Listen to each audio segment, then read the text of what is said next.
Maybe we didn't Where? Okay. We're gonna we ready to go? You know how beginning of our meeting we do a I love being early. All right, we're going to get started in just a minute, maybe 1 or 2 minutes from now. Oh. Actually running for... All right, we're going to get started with the meeting here, and I wanted to just, before we get started, invite, sorry, I didn't, Joanna to introduce herself and say a little bit about the space we're in tonight. Hi, everyone. My name is Joanna Molina. I'm the Director of Operations here at Rosewood. So welcome, everyone. I'm not prepared to say anything. The person who's supposed to talk about this, because he's very involved in all this project, is at the hospital. So, but he's fine. He texts me, he's fine, but still there, okay? So I can let you know what we do here. So we are pretty much a nonprofit community center. And what we do is we welcome everyone to use the space. If they want to come just to have a safe place to work, to meet with their friends, to meet with their case management workers or anything, they can just come and use the space, use the Wi-Fi. But on top of that, we have many services like energy assistant. We have a business specialist, a work specialist who can help people to build resume, apply for jobs. We have a resource navigator who can, and I'm a resource navigator myself too. We can sit down with people, talk about a lot of things, and listen to them about the resources and service that they are needing. And we don't like to send people just with a flyer. We pretty much like to help them. So we make phone calls to find shelter for the night, to find the resource and service that they are looking for. So I invite you guys to visit our website and see all the events and all the resources and service that we have here. So thank you and welcome, everyone. Thank you. All right, well, we're going to start with introductions. If I can ask the committee members to start by introducing themselves, and then we'll move on to staff and public. Michael Eden Hill, he, him. Rain Feast, Giantino Viatoro, he, him. Robin Wang, he, him. Andrea Hamburg, she, her. Faith Graham, she, her. Maria Sippins, she, they. Sam Barroso, PCEF staff, he, him. Katie Lister, PCEF staff, she, her. James Valdez, PCEF staff, he, him pronouns. Janet Hammer, PCEF staff, she, her pronouns. Laura John, City of Portland. Michael Kinney, Multnomah Friends Meeting. Mary Preem, community member, she, her. Mark McLeod, he, him, and my connection is through the Sierra Club. Gail Palmer, she, her. I'm with the Centennial Community Association right here in this neighborhood, and with the East Portland Action Plan. Ingrid Fish, she, her, City of Portland Bureau of Planning and Sustainability. Deidre Sheets, she, her, Nutrition Garden RX. Jennifer Yoakum, she, her, Northwest Natural. Shauna Brownstein, she, her, PGE. Eric Hesse, he, him, Portland Bureau of Transportation. Emma Sagor, she, her, Natural Resources Defense Council and Portland Bureau of Transportation. Jose Mikalaskis, he, him, Verde. Cora Potter, she, they, TriMet. Michael Tete, Portland Bureau of Transportation, he, him. Micah Meskel, Portland Audubon, he, him. James Donnelly, Elevate Energy. Ketty Loeb, Craft 3, she, her. Andrew Planbeck, he, him, Portland Streetcar Inc. Kari Schlosshauer, she, they, Safe Routes Partnership and Getting There Together Coalition. Cassandra Griffin, Community Cycling Center, she, her. Garrett Kransky, he, him, with the Oregon Department of Environmental Quality. Just quick intro.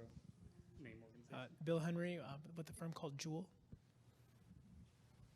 June Reyes with City of Portland, PCEF staff, and usually And grateful for Open Signal here.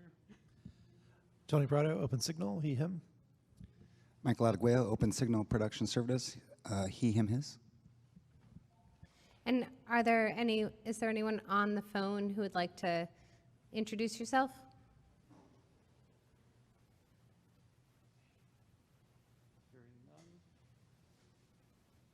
All right.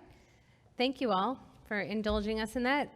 So the first order of business before we move on to public comment is to approve the minutes. Sorry, I just had to count you to confirm that there were enough of you to do that, and there are. So to approve the minutes from the February 18th meeting, were there any comments or edits or changes requested from those minutes? Nope. All right, then we will call them approved. So next, I'd like to invite, I know.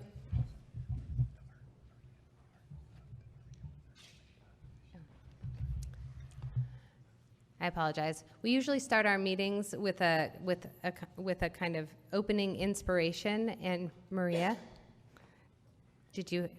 is our person who is going to provide the opening inspiration and was running a little bit late, so we forgot it. But now is your moment. Thank you. Welcome, everyone. Thanks for joining us in person and anybody else on the call who didn't get to introduce themselves. I'm delighted to have us here to talk about transportation and lots of pressing issues here in Portland and beyond. Tonight's inspiration comes from People for Mobility Justice, an organization in Los Angeles, and organization that works nationally as well to continue to push agencies and communities to think intentionally about transportation equity, racial justice, and climate action. So I want to call your attention to a couple of things to help frame our lenses tonight around mobility justice. And the organization calls upon people to embrace this vision that people have the freedom and resources to move in public spaces with love and dignity. And with that, I really like to challenge ourselves to think about the literal intersections in our lives, as well as the social, cultural, and political intersections that impact how we make transportation decisions, how we travel, and how we move about in our lives. Mobility, not just how we get to point A to point B, but how we transcend barriers and injustices, are all things we should consider. And with that, I want to pull in some of the principles of mobility justice just quickly and to list them off so we can get into that headspace as we look into transportation.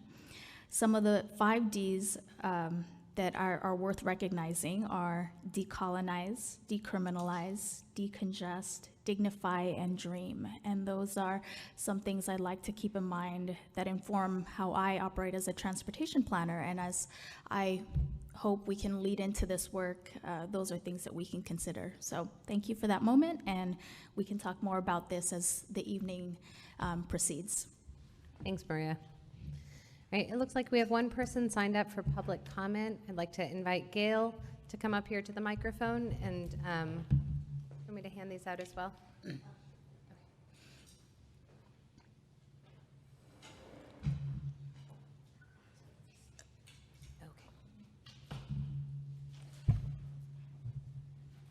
Hi, good evening. I'd like to thank you for meeting here at Rosewood. It's the most busy and happening place in this part of town. It was easy for me, about 6 blocks from my house, so thank you very much. I can dash home to my out-of-town guests after this. I'm here, as I said, I'm the secretary of the Centennial Community Association, which covers the blocks just south and to the east, a little bit to the west of this site. And I'm here tonight on behalf of the East Portland Action Plan.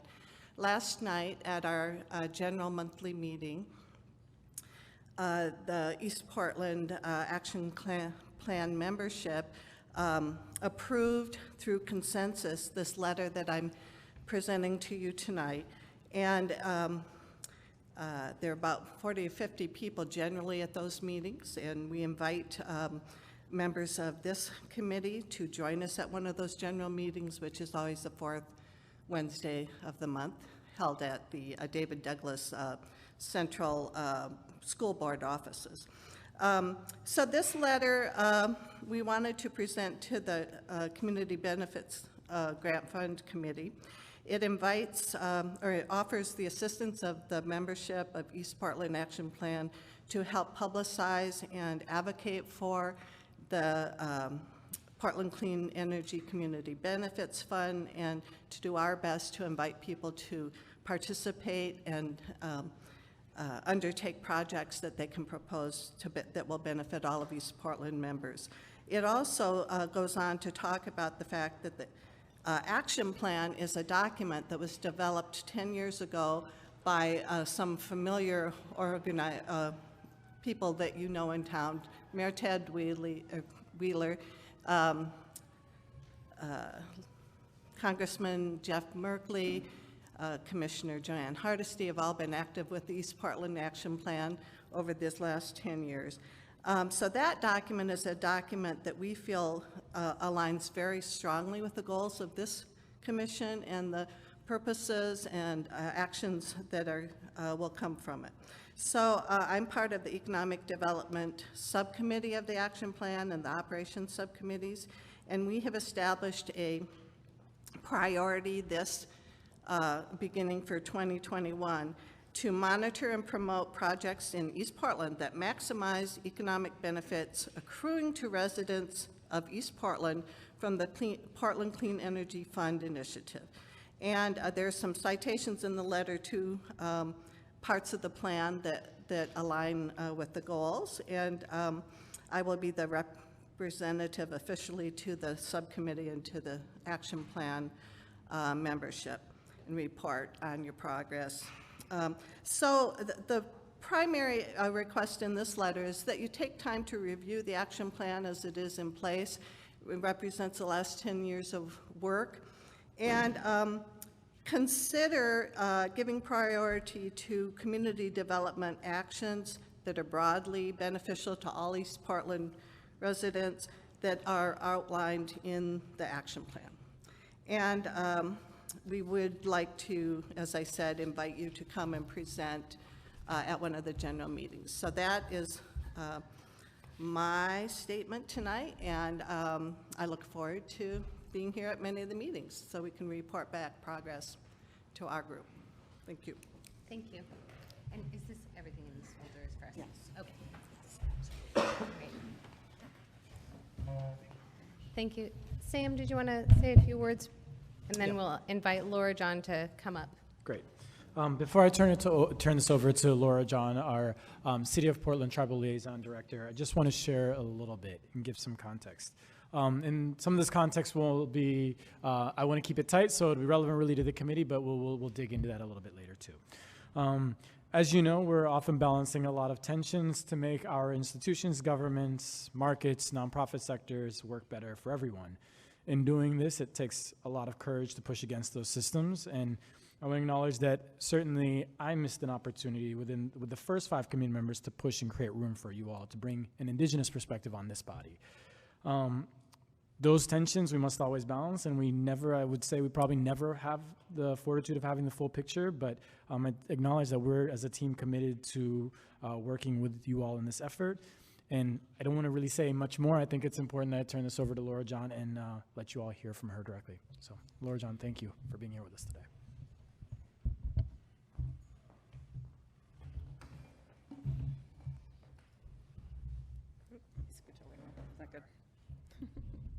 Good evening.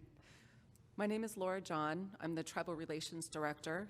I'm housed in the Office of Government Relations downtown at City Hall. I wanted to start this evening by sharing a little bit about what I do for the city, and then would rather me not talk at the committee. but have an opportunity for some dialogue and a little bit of discussion. So I started at the city 2.5 years ago. I'm the second person to serve in this position. There was one liaison in the mayor's office prior to me coming on staff. She was only on staff for about 3 months under the Hales administration. When Mayor Wheeler came into office, there was a request from our community that they ensure that that position was reinstated. He went through the process to work with community to create my position. They based the creation of my position also on a directive that came from City Council in 2012 that was brought by Commissioner Fritz.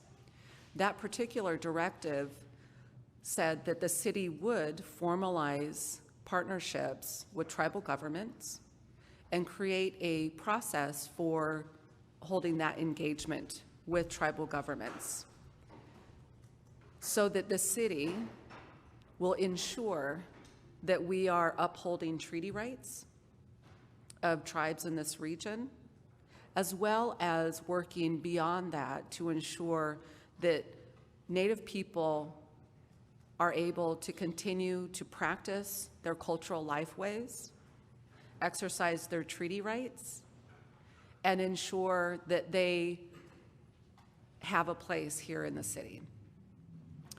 The work that I do primarily is provide technical support and advising to the 26 bureaus of the city, as well as the 6 elected offices. We've been doing this work for about 2.5 years. We are working towards having clear work plans related to tribal work that are annual.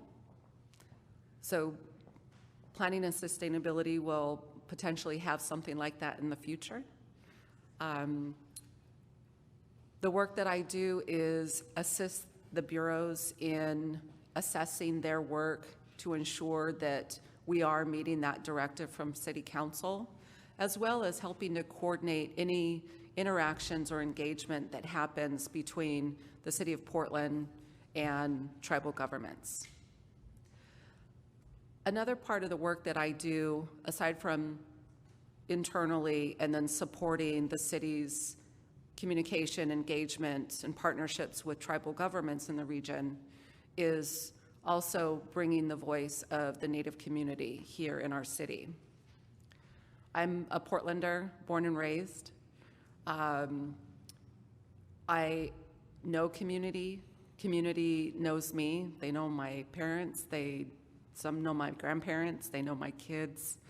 They know that they can bring things to me if they have issues, if they have concerns. That's been a part of the position that has been so rewarding for me, because it is really the first time that our community has ever had a doorway to the city. To have that way to get assistance if they're not being heard. I wanted to spend some time this evening hearing from the committee in what you all would like to accomplish related to what was mentioned prior to me coming to the mic, which is having that Indigenous lens and that Indigenous inclusion. The reality for our people is that when push comes to shove, when there are multiple pressures coming from different angles, our community almost always is the one that is left out. It's important for everyone to reflect on why that's happening. Why are we so invisible? Why are we extremely marginalized, excluded, and erased? Some will say that that is the system of colonization working. And so many of us in our day-to-day forget. I'm really excited to be at the city to help support changing that mindset. It's a very, very exciting time. So I want to put it back to you. What do you all want to accomplish?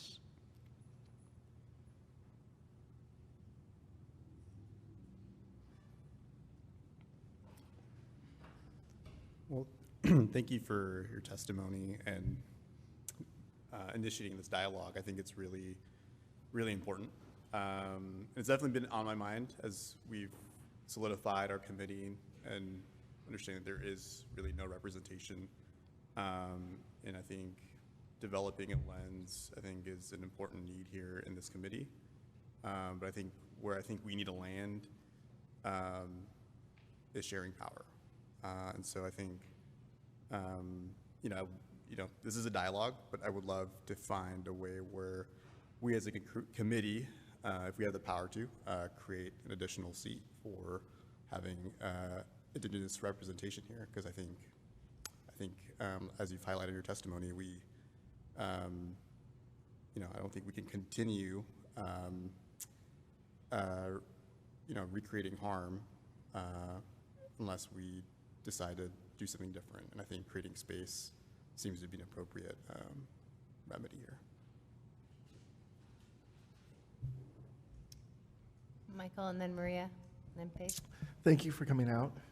I think that I would just like to make a statement that I think that representation, we all represent communities, groups, families, extended families, that I know who I represent. I know the communities that I represent and that I kind of sit here and fight for, right?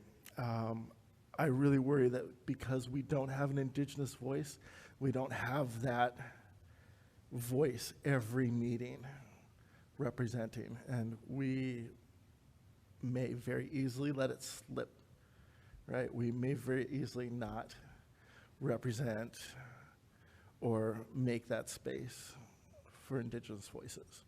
And I'm not sure how every meeting that we remember that we need that voice.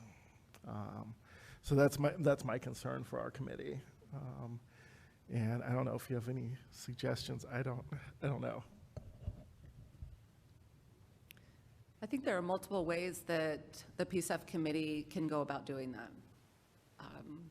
I don't necessarily want to come and tell you how to do that. I would love to work with the committee to do that, to find those ways. I think short-term and long-term approaches.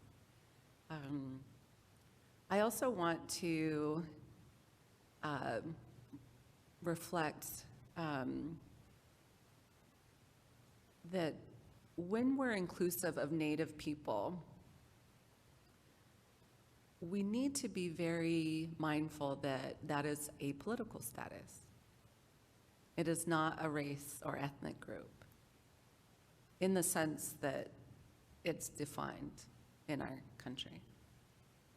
Native people are multicultural. Native people represent their Native community and their culture and their values.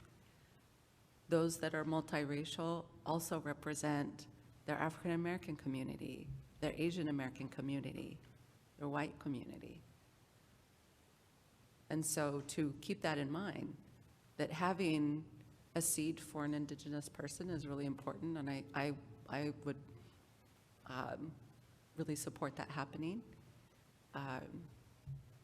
But also know that you could have someone on the committee who represents a community of color and who is also Indigenous and Native from North America, that has that unique political status, which is that very specified relationship through tribal government that has sovereignty in the United States. Maria? Thank you. I'm here to learn and to find ways to remedy, rectify, and repair the ways that we've been operating that have been excluding Native representation and trying to find solutions with everyone within what we can do with the policy and the timeline that we have to find ways to do all of that work. And it's not too late. I know we always think about this every time another meeting passes or another conversation happens where we haven't filled that void. And I want to do that intentionally and in a way that's not just filling a seat, but keeping in mind all the things, Laura, that you said and ways we can be really mindful of doing this. So I look to the City of Portland staff to, you know, continue reminding us how to stay on task, but also how to do this in a really intentional way. Ranfis talked about sharing power, and that's absolutely what it boils down to. And it's a privilege for us to serve here, and we want to know how to do this well. Faith, did you have something? Yeah, I just wanted to thank you so much for being here and being so thoughtful with your questions as well as what you're offering to us, so thank you. And I second everything that everyone else has said here, and that it's really important that we hold that space. And we also know that while we're here and we have the incredible honor and privilege of being here, we also don't stand alone in people that are concerned about what's happening with PCEF. I'm really curious from your perspective, and I don't know if this dialogue can continue now or at some future time. I hope it can continue now, but you have a huge task on your plate in your work world to be a liaison for all of these agencies. What have you seen that maybe we can use to really inform and make sure, absent a seat or with a seat, that we are really we're sitting in that commitment? What I've seen happen with other bureaus as this work has unfolded is that typically it starts out where there is a surface level awareness, potentially not seeing fully all of the places that the work that that person does or their bureau or that the city does, how that has intersection with Native issues or treaty rights or working with tribal governments.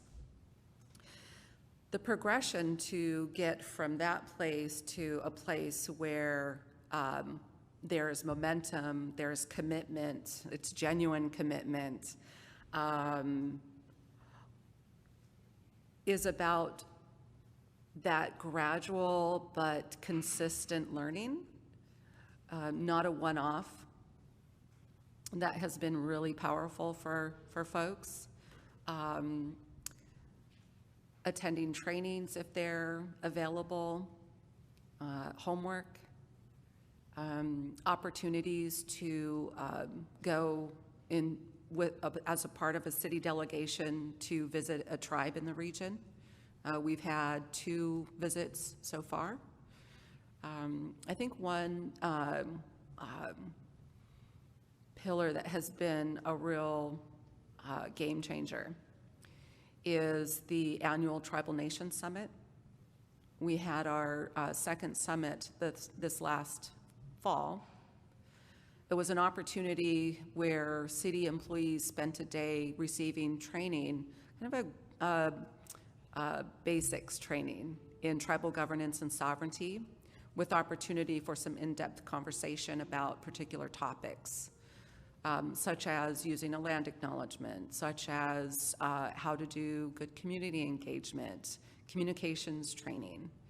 That was an opportunity for people to prepare and get basics down to then on day 2 engage in conversation in summit discussions about particular issue areas. Climate action was one of those issue areas.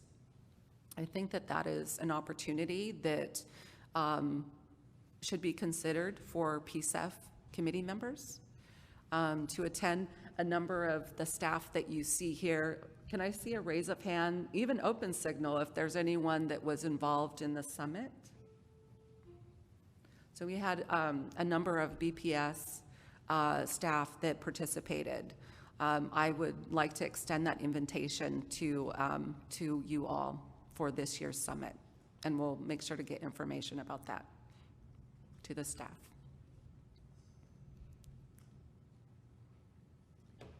Robin? Thank you so much for sharing your thoughts and being here with us tonight. I think what would be helpful for me, I think, is have a better understanding of, what are some of the climate change related issues that affect the Native American community. And one idea that came to mind is every time we meet here, at least the last few months, we hear about a particular subject area. I think tonight's transportation, and we kind of get all, caught up on some of the issues, related to transportation and PCEF. I think it would be helpful for me, whether here or in a tour or something, is to learn about the issues that face the Native American communities and how PCEF can be used to, address some of those challenges. Because honestly, I don't know. And if I don't know what the challenges are, if we see a proposal, I'm not going to make an informed decision. And obviously, I can't speak for the other committee members, but for me, it would be just, very helpful just to understand what are the challenges, and how PCEF could, address some of them. I think that you make a really good point, and that's pretty regular advice that I give to city employees is, let's get you out there to learn from the tribes, to learn from the community. I think that is something that we could explore further, potential to go and visit a tribe and learn about their climate action work. There is an opportunity to, there is a regional climate action gathering that Affiliated Tribes of Northwest Indians, which is a regional congress, hosts each year. We had some BPS staff attend that conference this last year. That is another opportunity where you would hear from multiple tribes on what they're doing, what the challenges are, how tribes are working to do climate action work that supports their existence as Native people, upholds their sovereignty and self-determination, how they are dealing with federal policies, state policies, and local policies. Those issues are going to give you a global view that I think would help you all to have a lens that would be very valuable as grantees are determined. Because any of these projects, if they do the work that they're intending to do, will impact the availability of protected cultural resources for Indigenous people, not only in the region or in this country, but worldwide. I think there's also an opportunity to get out into community, or to potentially have community come here to get a better sense of what does this work look like when it's done here in the city, and how does that impact the Native community? Where would they potentially be left out? Where are the blind spots or the gaps that grantees may be able to help fill? What I hope is that committee members get to a place of understanding that every grantee has an opportunity to have positive impact on Native people. Just the basics of that work connects. Shanice?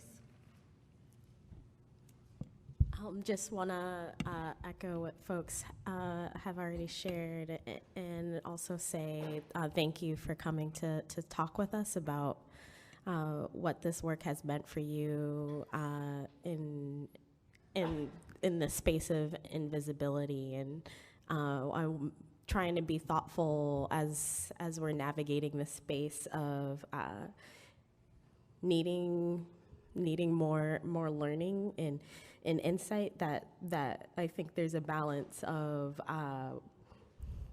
how we show up in a way that's accountable and still addressing and holding space. And so I think there's a little bit of potential quarterly or reoccurring homework, if you will, for us to take on in unpacking what that looks like potentially later. And also just want to echo some thoughts around an extra or an additional seat. If quorum is a thing, or in terms of votes, maybe there are 2 seats that we seek to meet this goal to do that. So I think I'm highly interested in that. And short and long-term solutions we might be able to explore in a future discussion that is holding that space and leaning on us to be willing to learn, and also hold that balance of the self agency and accountability, and also what we might lean on for tribal communities in terms of learning and how that process should look. And so yes to the seat, maybe 2 if that's a thing that is a better or more feasible discussion, and thinking about a strategy or maybe our own work plan that we might make as a body would be great. Faith? Can I actually say one thing? Yeah. So I think that, I've already given staff a homework idea for you. I suggested staff find some relevant chapters from a book by John Mohawk, the late John Mohawk. The title of the book is Thinking in Indian. He's a renowned speaker, and this is a collection of his essays. I think there's also an opportunity for a future conversation about values and principles. When you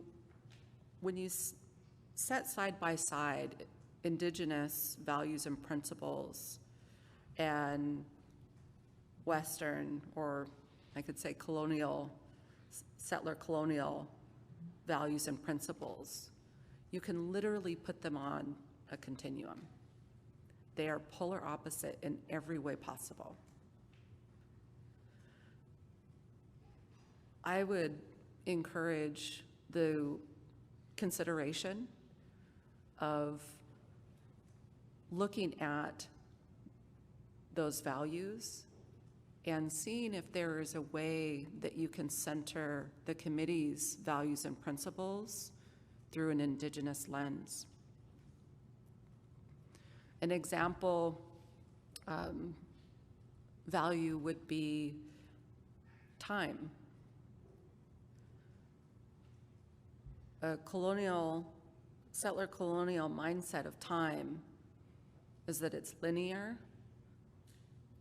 There's a sense of urgency. There's a sense of punitiveness. And you compare that to an Indigenous sense of time, which is circular. And as I was taught by my elders, there is no past, present, or future. It's all one.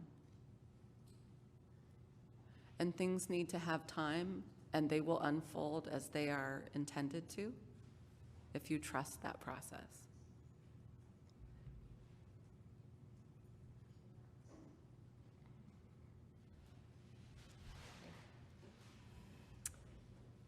I'm wondering if you are willing or able to be an advisor to this committee in a more direct manner than perhaps, or if there's opportunity for you to have a colleague that joins you in the city to also support the work that you do. That maybe could be a direct colleague.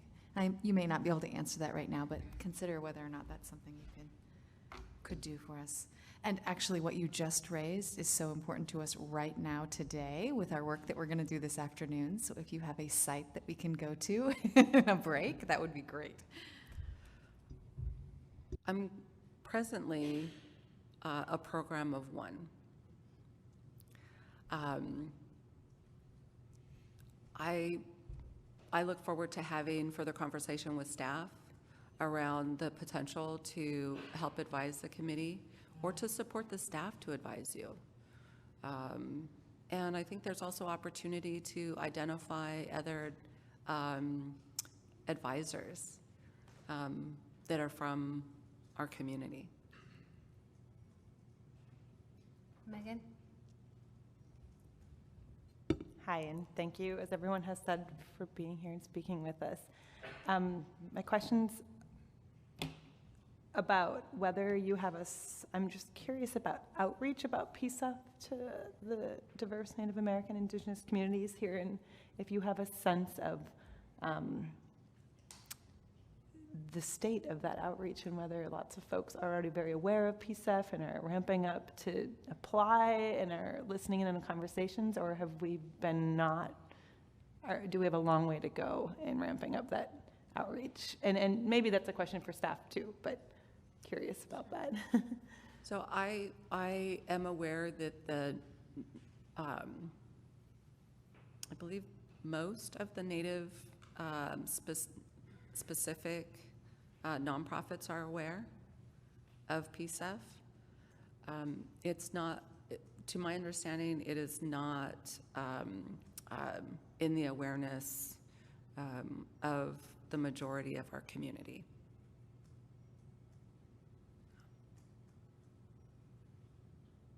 I had provided an opportunity for community to, what was it that we did over at, to attend a, no, it was a PCEF meeting that was prior to the committee being, yes, and none of them. And this is a large, active, environmentally focused group of folks from our community. Hardly anyone knew what PCEF was.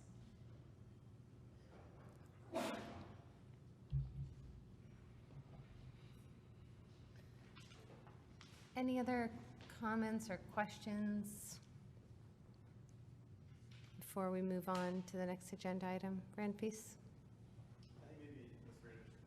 The committee, in the spirit of keeping the, thank you, committee accountable, maybe if we can have this as an agenda item for the next meeting and see if we can think through some short-term and long-term action items, and would love to reach out to you and see how we can sort of think about that in between now and our next meeting. But thank you for coming and testifying. Absolutely. Thank you for inviting me to come speak with you this evening. I appreciate the time. Thank you, Laura.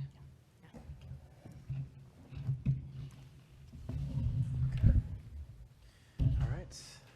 Before we go on, thank you, Laura John. Before we go on to our, turn the conversation into the transportation piece of the conversation this evening, and I turn it over to Ingrid Fish from the Bureau of Planning and Sustainability, as well as Emma Sagor from the Portland Bureau of Transportation. I want to just provide a little context that I think is going to be important to know for this conversation this evening. As you've heard in one of the early presentations given to the meeting, greenhouse gas emissions from the transportation sector are the largest sector of emissions and the only sector where our emissions are going up. And so I think it's in that context, and I don't want to take anything away from what Emma and Ingrid will say, but what I want to at least call out is you notice that within the Portland Clean Energy Fund, the funding sectors, none of them explicitly call out transportation. And I think wanting to bring that into the space here and just talk about that, I think in having conversations with some of the initiative petitioners, I think we discussed what this was and why for that, given a sector that's as significant as it is, why it may not have been called out as a specific funding allocation. Some of the reasons, and these are not necessarily perfect, complete, but it's part of the conversation that I think it's important you all to hold, is that transportation investments are incredibly expensive.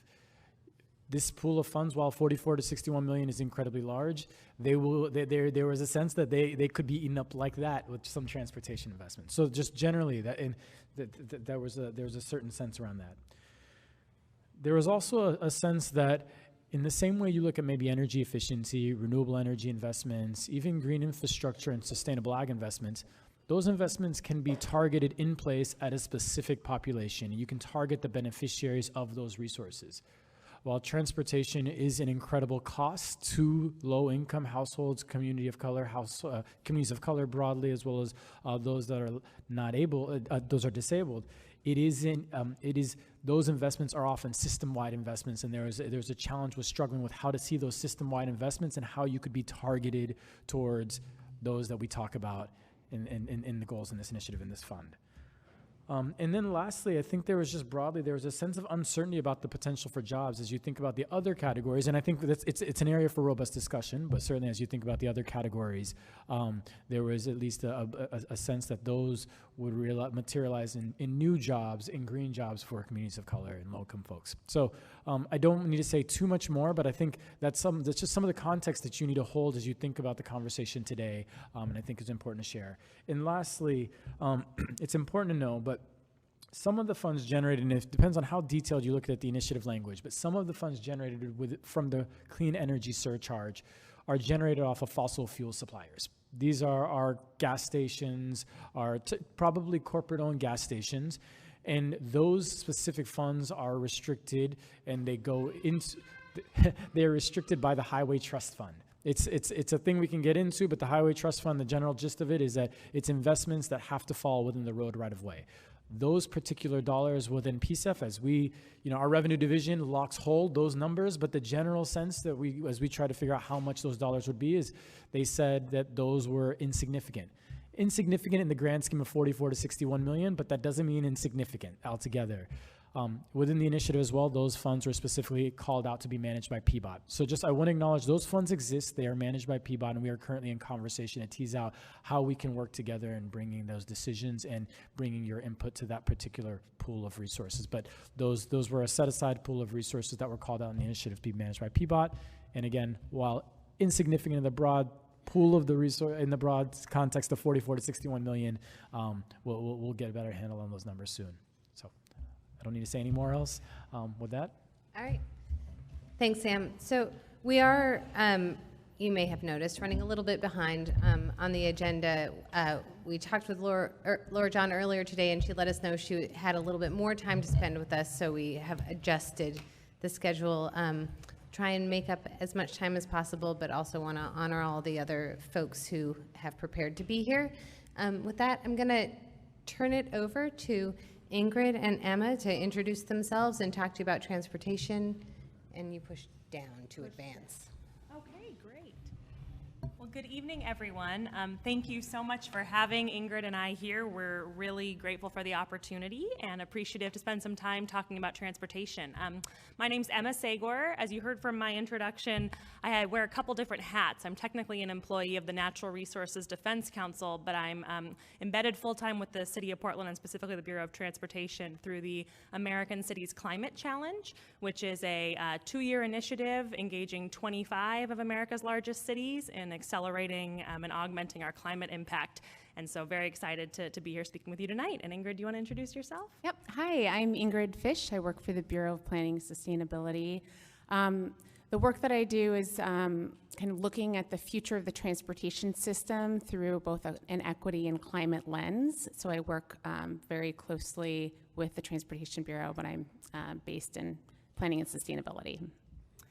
Great. And so the purpose of our presentation tonight, and we will try to keep it as tight as possible so that we leave time for the community panel as well, but we wanted to provide a brief overview of the role that we see from the city perspective that transportation plays in climate justice. So this isn't just going to be a download on transportation and what we do with transportation at the city, but really how we see the intersection of transportation, climate, and equity in our work. And I think this is more and more being reflected in the policy documents of both of our bureaus. So speaking from the Bureau of Transportation perspective, we just adopted a new strategic plan that has an overarching goal of transportation justice, which says that when we make any decisions, we ask ourselves two questions. Will it advance racial equity, and will it reduce carbon emissions? And BPS also has stated policy on the books that's very similar. So we really want to provide that perspective and really welcome any questions you have about how we're doing that. And we also are working closely together, both of our bureaus, in this work, but also really closely with community. And one thing I'll say is that we are learning every day from that engagement with community. And it's really a journey, that journey to understand what transportation justice looks like. So we're excited to share what we have so far, but we're also growing and learning all the time. And so what we're going to cover tonight is a little bit of context about transportation's role in the climate crisis and why it's such an important part of this conversation. We'll talk a little bit about the status quo of transportation today and some of the current inequities in our system. And then we'll talk a little bit about the city's strategy for reducing transportation emissions while taking that transportation justice lens. And finally, we're going to connect it all together by kind of looking at the opportunities that we see around transportation in this just climate transition and try to align that with some of the PCEF priorities and share some thoughts and ideas that we've received from community around that. Great, I'll take the next slide. So I think that you have already heard from my colleague Kyle Diesener, who spoke about kind of general carbon emission data. Like Emma said, we're going to be focusing more on transportation-related data. So just a little kind of quick grounding. Sam mentioned too, as you can see here, the biggest source of local greenhouse gas emissions is from the transportation sector.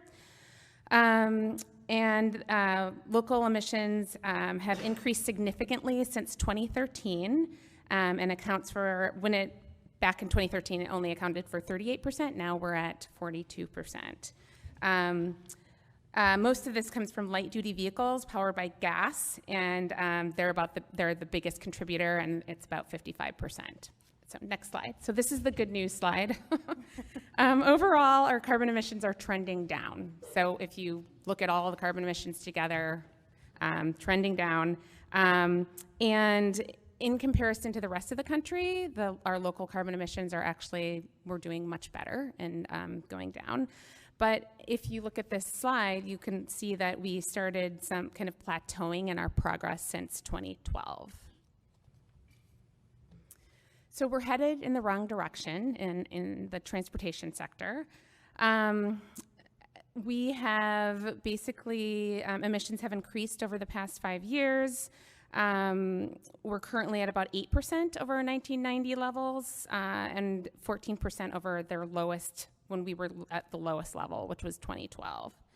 Our per person vehicle miles traveled is actually remained pretty stable. Even though fuel efficiency standards have increased and our vehicles have improved.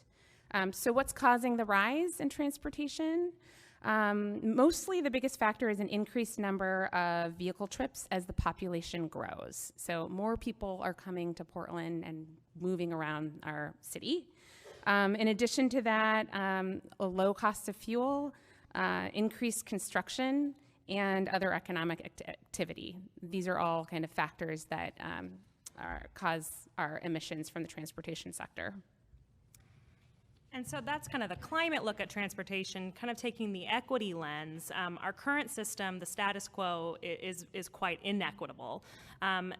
We experience lots of things and symptoms of our transportation system, things like congestion, things like climate impacts, and those fall disproportionately on our most vulnerable communities, our Black, Indigenous, and communities of color, as well as our low-income communities. So this is just a few statistics that kind of show that we see greater transportation burdens and less access to options. So you'll see on the slide that almost 31% of Black households don't have access to a vehicle, while just under 14% of white households do not have access to a vehicle.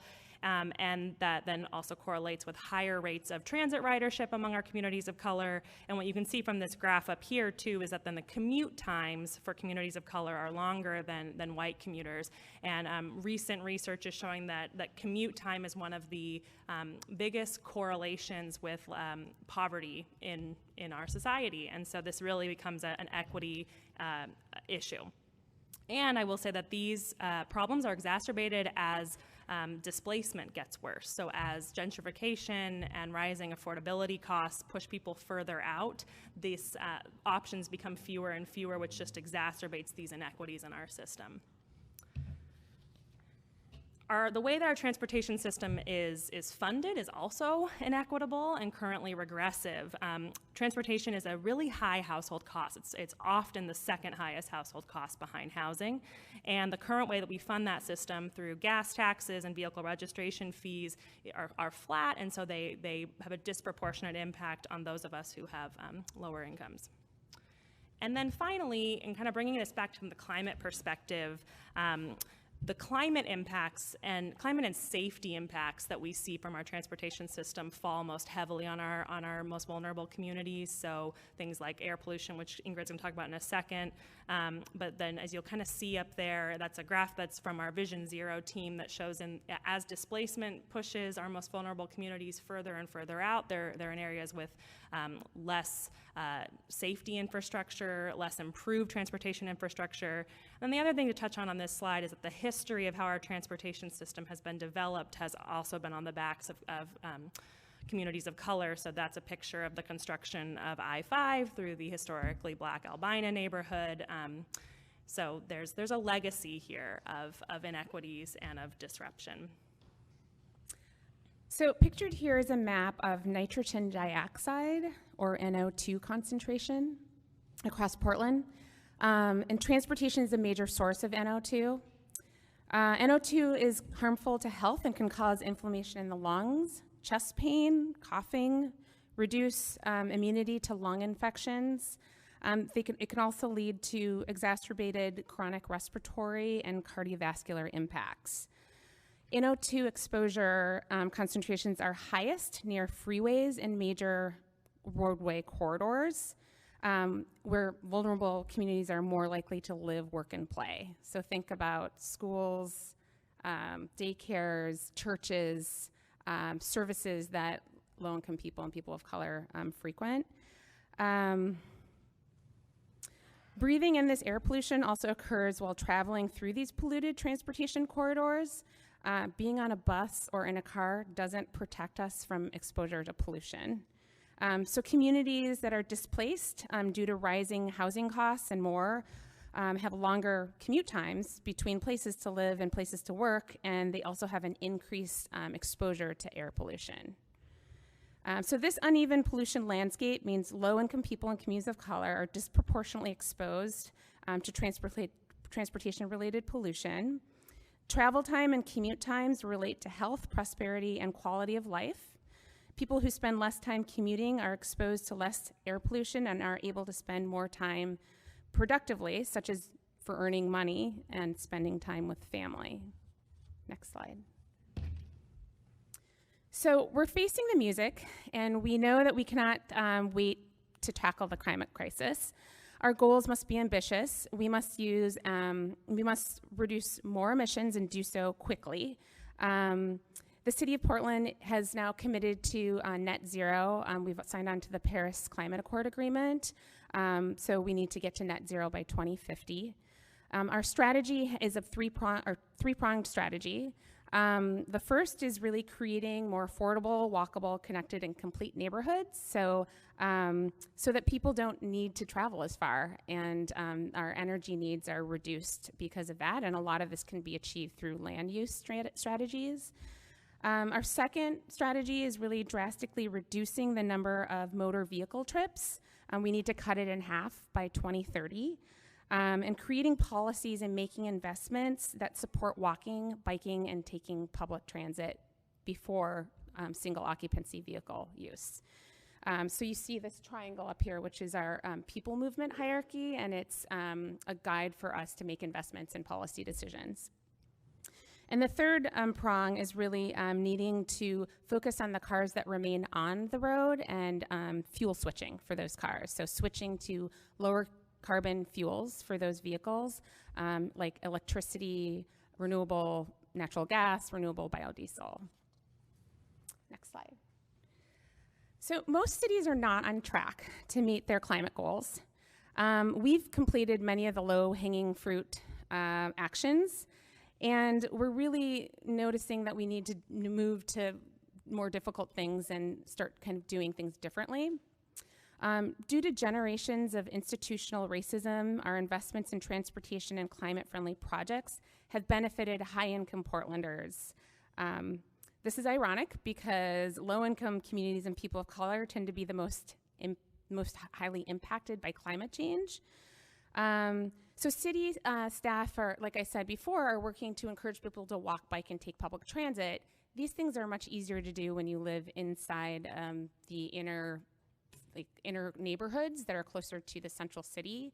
The further out you get, the harder it is to have access to frequent transit, the harder it is to be able to safely bike, the harder it is to walk places. So EVs, especially used EVs, electric vehicles, are an inexpensive and relatively clean, equitable mobility tool for those who live and have often been displaced to areas of the city where it's difficult to walk, bike, and take public transit. It's the same side, yeah. The idea that EVs are only for the rich is no longer true. Why should people with means be the only people who benefit from virtually no maintenance costs and very low fuel costs? Currently, we have used EVs that are available for between $10,000 and $5,000. And coupling that with our state rebates, which are $2,500 that are earmarked for low and moderate income people, you can get a really great used EV for $2,500. These vehicles become, so just want to make the point that in order for us to really realize significant carbon emission reductions and air quality improvements, the EV market needs to be accessible to everyone. We're additionally very interested in trying to figure out how we can boost kind of wealth building types of projects for low-income people and people of color through electric vehicles. So want you to be kind of mindful of that as you're seeing applications. So the next slide has to do with an analysis that we did at the City of Portland, which really looked at where ideal places in the City of Portland would be to locate charging infrastructure. And we kind of layered it based on several different factors. We looked at areas that where people live that were driving longer distances to commute. We were looking at areas that had higher proportions of multifamily housing. We were looking at areas where there were few existing charging stations to begin with, so gap areas. We were looking at areas where there were limited access to frequent transit and bike routes, and in areas that enable low-income populations to gain access to EVs. So we kind of layered all these factors and have been sharing this analysis with anyone who's interested in putting in charging infrastructure in Portland. The utilities have been probably making the biggest amounts of investments recently, and we have shared this information with them, which is the reason why we see an electric avenue out at Holgate and 82nd. Most of the other kind of electric vehicle hubs have been focused towards the inner city. So we're really trying to kind of make sure that there's EV infrastructure in areas where low-income people and people of color can actually access. And so Portland's EV strategy is kind of one example of where we are facing the music, looking at the stark climate and equity realities of our current transportation system, and seeking those opportunities to turn those challenges into something where we can improve climate and equity outcomes. And I just kind of wanted to take a minute to summarize sort of how we see a just transportation transition occurring. So I think, you know, the main message here is that we feel we can tackle some of the transportation challenges that we face today in ways that create opportunities for a more just and equitable transportation future. So some examples, you know, we currently have few people of color in the transportation workforce. Well, we could, through this transition, create career opportunities for more people of color. We will talk a lot about ways that, you know, steps we can take to reduce the carbon emissions and instead expand access to alternative fuels and low carbon options. We can go from a public health crisis to public health solutions, look at what has been traditionally the neighborhood disruption from the transportation space to placemaking opportunities. And through all of this, we think that we can go from from a reality where today transportation is incredibly expensive to ways where we can provide more and more affordable mobility options for folks. And so to conclude our presentation, we kind of wanted to take a step back and look at the PCEF priorities, the 4 kind of buckets, and start to kind of align some of those opportunities I summarized on the last slide with these opportunity areas. And we're going to walk through each of the 4 and just provide some examples of both existing projects that are community-led that connect transportation with these values enshrined in the PCEF program, but also just some ideas that have come up in our conversations with community that we just kind of want to give to illustrate how I think some of this nexus could be spelled out. And we'll start with Ingrid kind of speaking a little bit more about that electrification space and the clean energy nexus. So just kind of focusing in on the clean energy programs bucket. Just to name a program that has happened in the past that might have been a good candidate for PCEF funds. The Community Electric Bike Program is an example of a program, and it consisted of a partnership between the Community Cycling Center, Gen Z, which is an electric bike company, Andando and Bicicletas en Coli, 4th and the 11th Hour Project. And it happened January through November of 2017. And the objective was to test how electric bikes could benefit people in underserved communities and how they can help diversify and improve options for unlicensed individuals. There were 3 cohorts of 10 participants, and they were given the use of an e-bike along with training, orientation, and safety equipment for 10 weeks. Participants took surveys throughout the process. My understanding is that it was a successful program and that it resulted in a portion of participants purchasing e-bikes and actually using them as a cheap transportation option for getting around. And so some other ideas that are kind of related to that have come up in our conversations with community might be more things around e-bikes, maybe things that make it easier to bulk buy them for residents of affordable housing complexes or for low-income employees, different jobs opportunities around EV tech maintenance and infrastructure, and also this idea of micro-mobility hubs, kind of centers where you've got lots of different options that are cleanly powered through clean energy. So then the second category in workforce development, we see the clean energy transition as creating immense opportunity for new, innovative, and sustainable jobs in the transportation space. And jobs in transportation can mean so many different things. It can mean, traditional labor, construction, maintenance, and operations jobs, and the actual rolling out of clean and alternative transportation infrastructure, bike lanes, bus lanes, these kinds of things. But it can also be in the technology and innovation space, which is just evolving rapidly in the transportation sector. They can be planning and engineering jobs, policy development, and then there's a real wealth of jobs around outreach and community engagement in the transportation space. And so one example we just wanted to highlight of an existing community-led initiative was the Northeast 72nd Avenue Green Street project led by Verde. It's Verde Builds organization or social enterprise, which Verde partnered with various contractors to do a lot of improvements on this very poorly improved street in Cully that dead-ended at a community garden but couldn't provide access to that park because it lacked sidewalks and other necessary infrastructure. And so through this project, they were able to do a lot of great workforce development and training and really it was the first street and construction project to use non-standard design standards that were presented in the city's Cully Corridor Commercial and Local Streets Plan. So that was kind of narrower driving surfaces, flush curbs, pervious pavement, this kind of thing. So it became a demonstration project, really, and was just a wonderful example of community partnership to solve a problem that then has big climate and transportation benefits.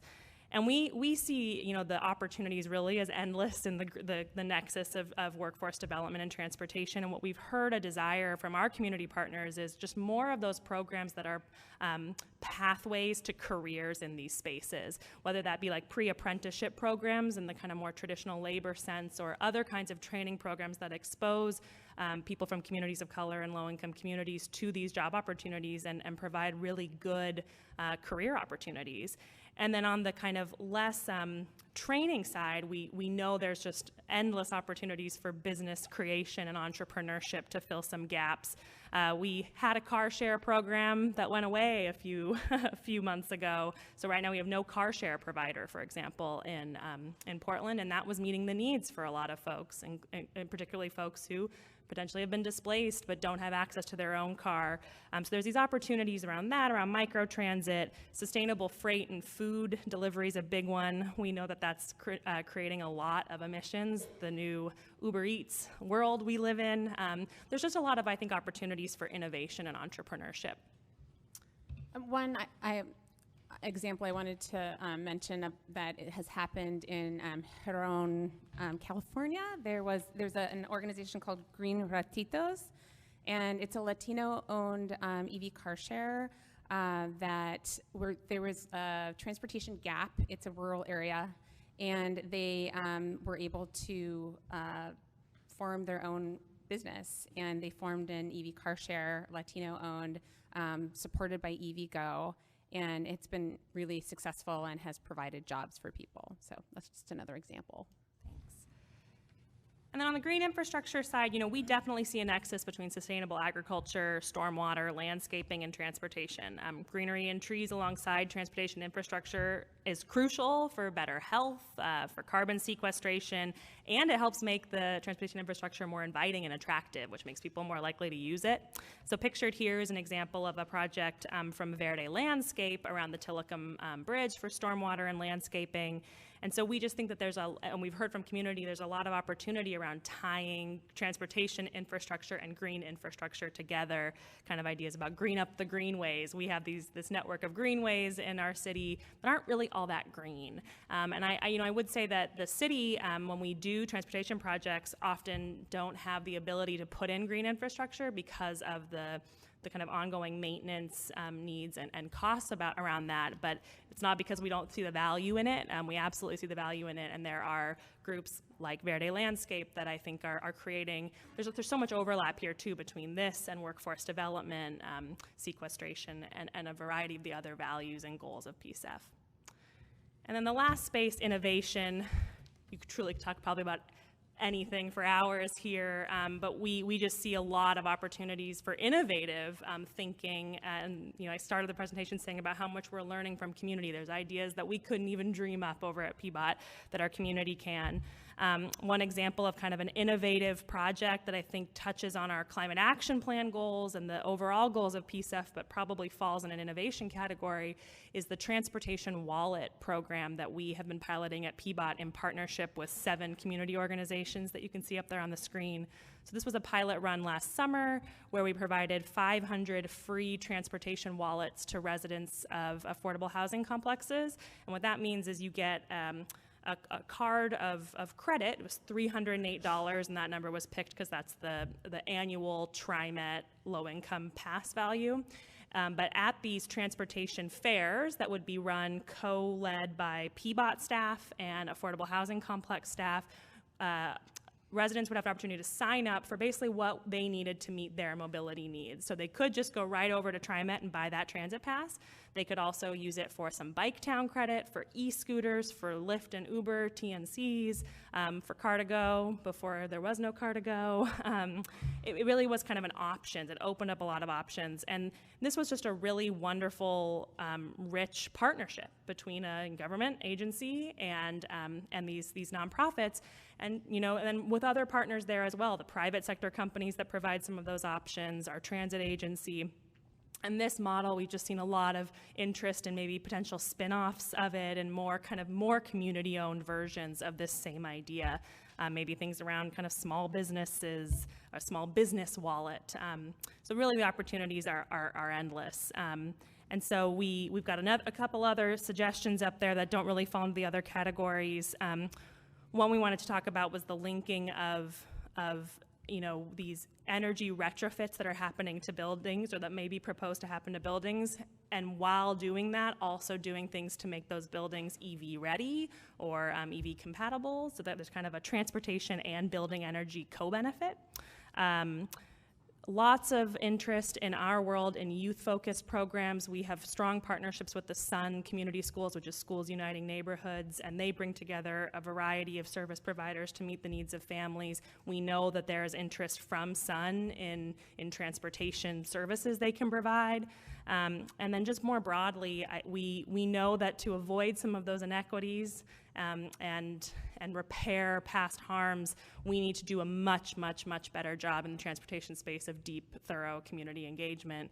And there's just a real wealth of opportunity there and involving more community partners in that work. Ingrid, anything else you want to say on innovation? I just wanted to mention a couple of community needs assessments that are mobility focused that I think are kind of relevant to this conversation. One is a research done by Opal and PSU, and it relates to, they looked at low-income communities and communities of color and asked them a bunch of mobility-related questions and did focus groups and surveys. And what they found was that most people had smartphones, but the two main reasons or two main functions that people use their smartphones for were texting and photos, and that they weren't necessarily using apps for a variety of reasons. Translation issues with the apps was one. Another was just not knowing how to use the apps. And when we're thinking about new mobility technology and how people connect with these technologies, it is relevant that there's a gap in some of this, these communities with the technology. So some of the findings that came out of that study were really that, in addition, a lot of people had older phones that either ran out of batteries fast or that they didn't have robust data plans, and so they were really reliant on Wi-Fi and really reliant on kind of plugging it in a lot. And so when you're trying to get from one place to another with a mobile app, that makes it very difficult. So just thinking about innovative ways to solve some of these issues that have come up. Another study or another project that has been happening is the Living Coley Mobility Clean Mobility Project in Living Coley. And they did another mobility needs assessment from their population of folks at Hacienda CDC. And it kind of daylighted the issue of privacy with some of these apps as well, as just really kind of feeling vulnerable in terms of giving information over or worrying about their status as like immigration status and what have you. So I know people are doing some active thinking in the community about how to address some of these issues, and that PCEF could be a funding source for some of those solutions.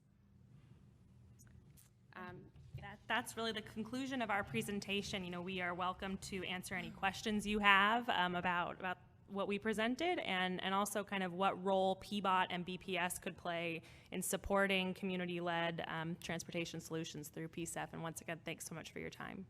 And I'm actually going to ask you to hold your questions. So even though, despite what the slide says, just so that we can give the other folks on the panel an opportunity to tell you a little bit about their organizations, and then we'll open it up for a Q&A session, and I'll ask Emma and Ingrid to be available for that time too. Thank you. All right, if I can have the folks on the panel come on up to the table now.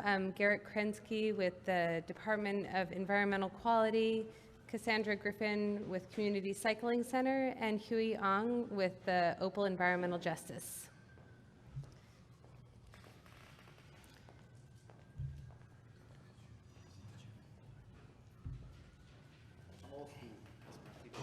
Did you have you didn't have one? Okay.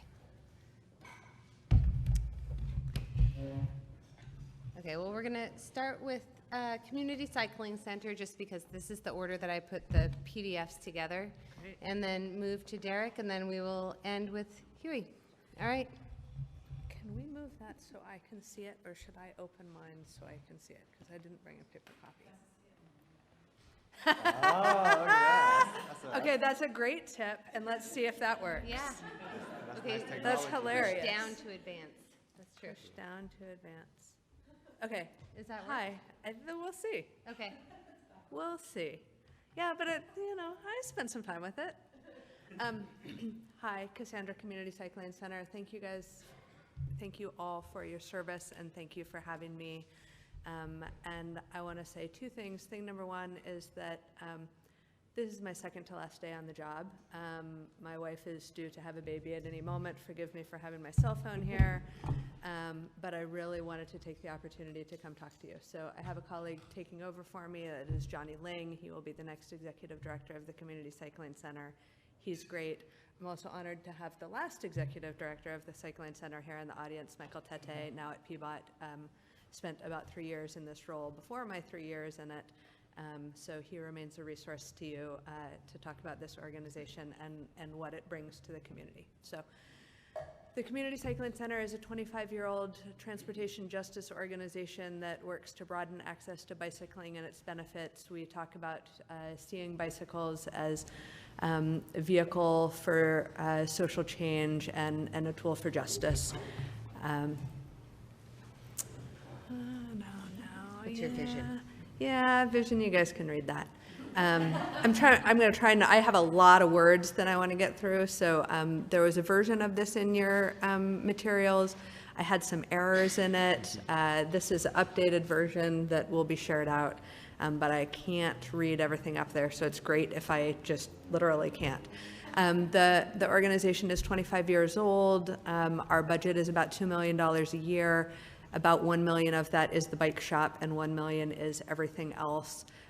We have a staff headcount of about 33 in the summer, plus 15 more teaching summer camps. We have a board of about 11 people. So just, size and scope. If I turn a little bit, that's good. So a lot of folks, like Megan, have been customers in our bike shop. We're at 1700 Northeast Alberta. We've been on Alberta for 25 years. In some ways, it's just any old bike shop, and in some ways, it's the destination bike shop for affordable bikes and a welcoming bike shop in town. We get donated bikes. We sell over 1,000 affordable used bikes per year. We also have a 20% discount on everything for low-income commuters who get government benefits for healthcare or food. And we do free repairs. Shh, don't tell anyone, but when people are bicycle dependent and they walk in the shop and they can't pay, we take care of them because that's what we want to be doing. We also have a vibrant summer camp program, and that is mostly parents who can pay for kids to come to summer camp, but we work with a bunch of government partners, including City of Portland, to afford to offer scholarships. We try to do at least 10% in scholarships per year.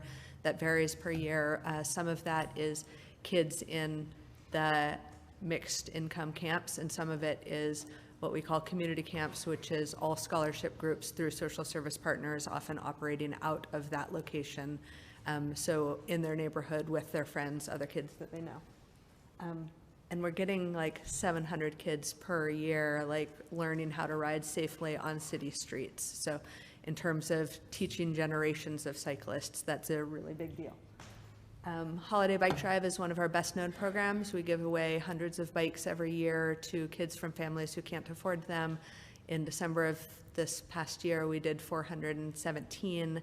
This year and going forward, we're moving to a model of doing more smaller giveaway events through community partner organizations. So we're working with ERCO to do one next month.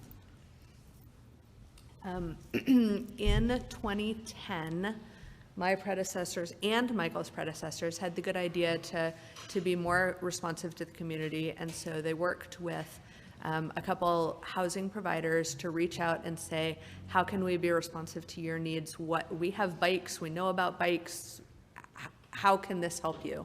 So the folks in the New Columbia neighborhood of North Portland, which is Oregon's largest affordable housing community, What we heard there is that folks didn't have access to affordable, welcoming, convenient bicycle repairs. So we built them an affordable, convenient bicycle repair facility in the community, and we have been offering free bike repair 2 days a week, 5 months of the year, ever since. In the Northeast Cully neighborhood, we worked with Hacienda, and what we heard there is that Verde has a great leadership development program, and people wanted to continue using their leadership skills that they had, trained through Verde. And so we have a program called Andando en Bicicleta, now y-Caminando, because they didn't want to be in Cully anymore, because they want to have a citywide mission of making bicycling more accessible and welcoming to Latinx community members. They have a presence at Sunday Parkways. They do organized rides and events. They have also testified at City Hall recently and Metro previously to try and pass transportation funding and transportation policy things through and say this matters to our community too. Oh no, formatting. So a couple of things that we do that seem particularly relevant to PCEF that I wanted to talk through. I think there's 4 on this PCEF list. The first one got mentioned a little bit. Safe Routes to School is a national concept that is basically working with kids and families to get more active transportation to school for a lot of reasons. One is that it's better for the kids, it improves attendance, it improves outcomes, it improves their health, obviously. But academic outcomes are improved by getting active transportation to school, getting some of their energy out on the way. It is also a great inflection point to get parents open to behavior change. You have a way that you get to work. You don't really want anyone up in your business telling you what to do. But if you're thinking about how you're going to get your kids to school and make the whole day work and things are different than they used to be, like it's a time when parents are open to behavior change. So it's a great opportunity to talk to them about more walking and more biking. And if you can frame it in terms of it's going to be better for your kids, they're more open to that than if they think you're telling them what to do. We have programs that we are doing in 2 North Portland schools that are close to and connected to our work at the Hub in New Columbia. One of them, I shared a video, I think, of one of our staff members, Natty, who lives in New Columbia, works with us at Rosa Parks School. Our other staff member up there is working at Cesar Chavez Elementary School. He doesn't live in the community, and he's white, but he speaks fluent Spanish, and he has worked with the community to elevate the voices of the Spanish-speaking parents, to get the administration to listen to their ideas about making the school safer for walking and bicycling for their kids. So we closed entrance to a parking lot that was creating a transportation safety hazard. They started a walking school bus program where kids get together and walk to school together with one parent, but not all the parents. We have an after-school bike club. We have, and then the parking lot painting project was a community engagement project. The kids chose the art and decided what they wanted to say and do. PCEF opportunity number 2, we have a workforce development program in alternative high schools right now where we're teaching bicycle mechanics as STEM education in alternative schools. We're not getting kids from point A to we're a bike mechanic at the end of it, but we're getting kids from I'm not showing up to school to I go to bike class because I'm going to earn a bike to keep and I'm really motivated to come to this class. And I've learned that I'm excited to work with my hands, and there's things that I can do that with these skills. There's opportunities for them to come do internships and apprenticeships in our bike shop through that. We're excited to continue that program, to expand that program. We're also interested in other workforce development type programs that build on what we do there. Opportunity number 3, we had a program for years called Create a Commuter, where we were giving bicycles, lights, locks, helmets, and bags to people in workforce development training programs to let them use bicycles as a way to get around. It is often the best way to get around, especially if you have a long, awkward commute at bad transit times.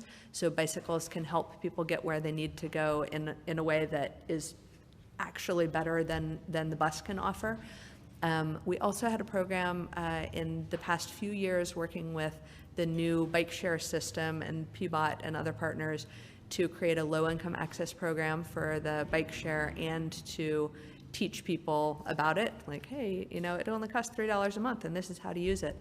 And we would love to do more of some version of getting more people riding. It's a, like, high touch human engagement, but teaching people, either giving people bikes or just teaching them how to use the expanded bike share system, which is supposed to be going citywide and which is supposed to be going all electric. So there will be fewer barriers to entry, but there needs to be a outreach to get people to know about it. Some information about the Create a Commuter program that we have had. There's more of that. And finally, I wanted to say we have been talking for years, and we're finally on the cusp of wanting to open another location in East Portland in order to serve the community that is already out here and the community that used to be near our shop that has been displaced to being out here.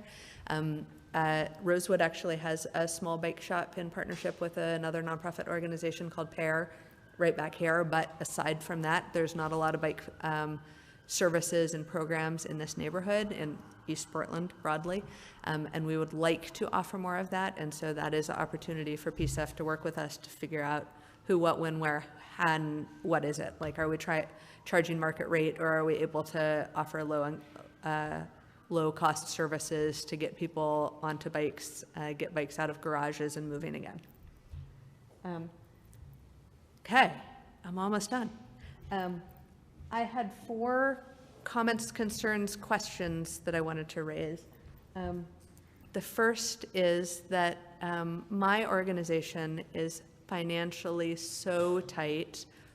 Part of why I'm leaving is because we have another baby coming, and part of it is because it's like really anxiety inducing to like lie awake in the middle of the night worrying about payroll. And so as you as the committee think about how you're going to be making grants to organizations, I want to remind you that grant writing is a lot of work, and that shiny new objects are not necessarily always better than existing great programs. So that's thing number 1.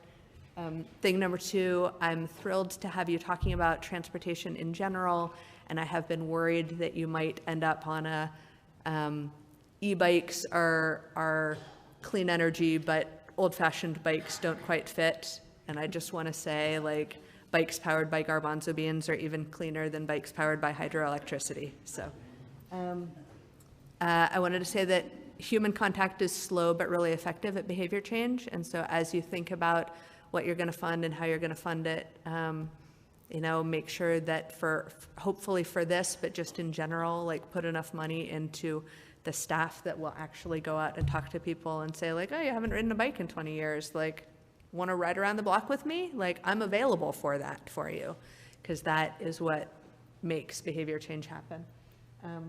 And finally, I'm sure you guys know that. I imagine it has come up in other conversations, but I wanted to flag that the wage requirement feels really complicated to me, and I don't know how this organization will handle it, and I don't know how other organizations will handle it, and I don't know if you have any flexibility to do anything about it, but I wanted to raise it. Out of the 30-some people in my organization right now, there are 4 who currently make 180% of minimum wage or more. And if we have a program funded by PCEF that is required to pay 180% of minimum wage, that person or people will be making $5 an hour more than their same skilled counterparts. And I would love to change that organization-wide, but like I said, we, you know, are barely hanging on, and that is a concern for me, and I offer that as information.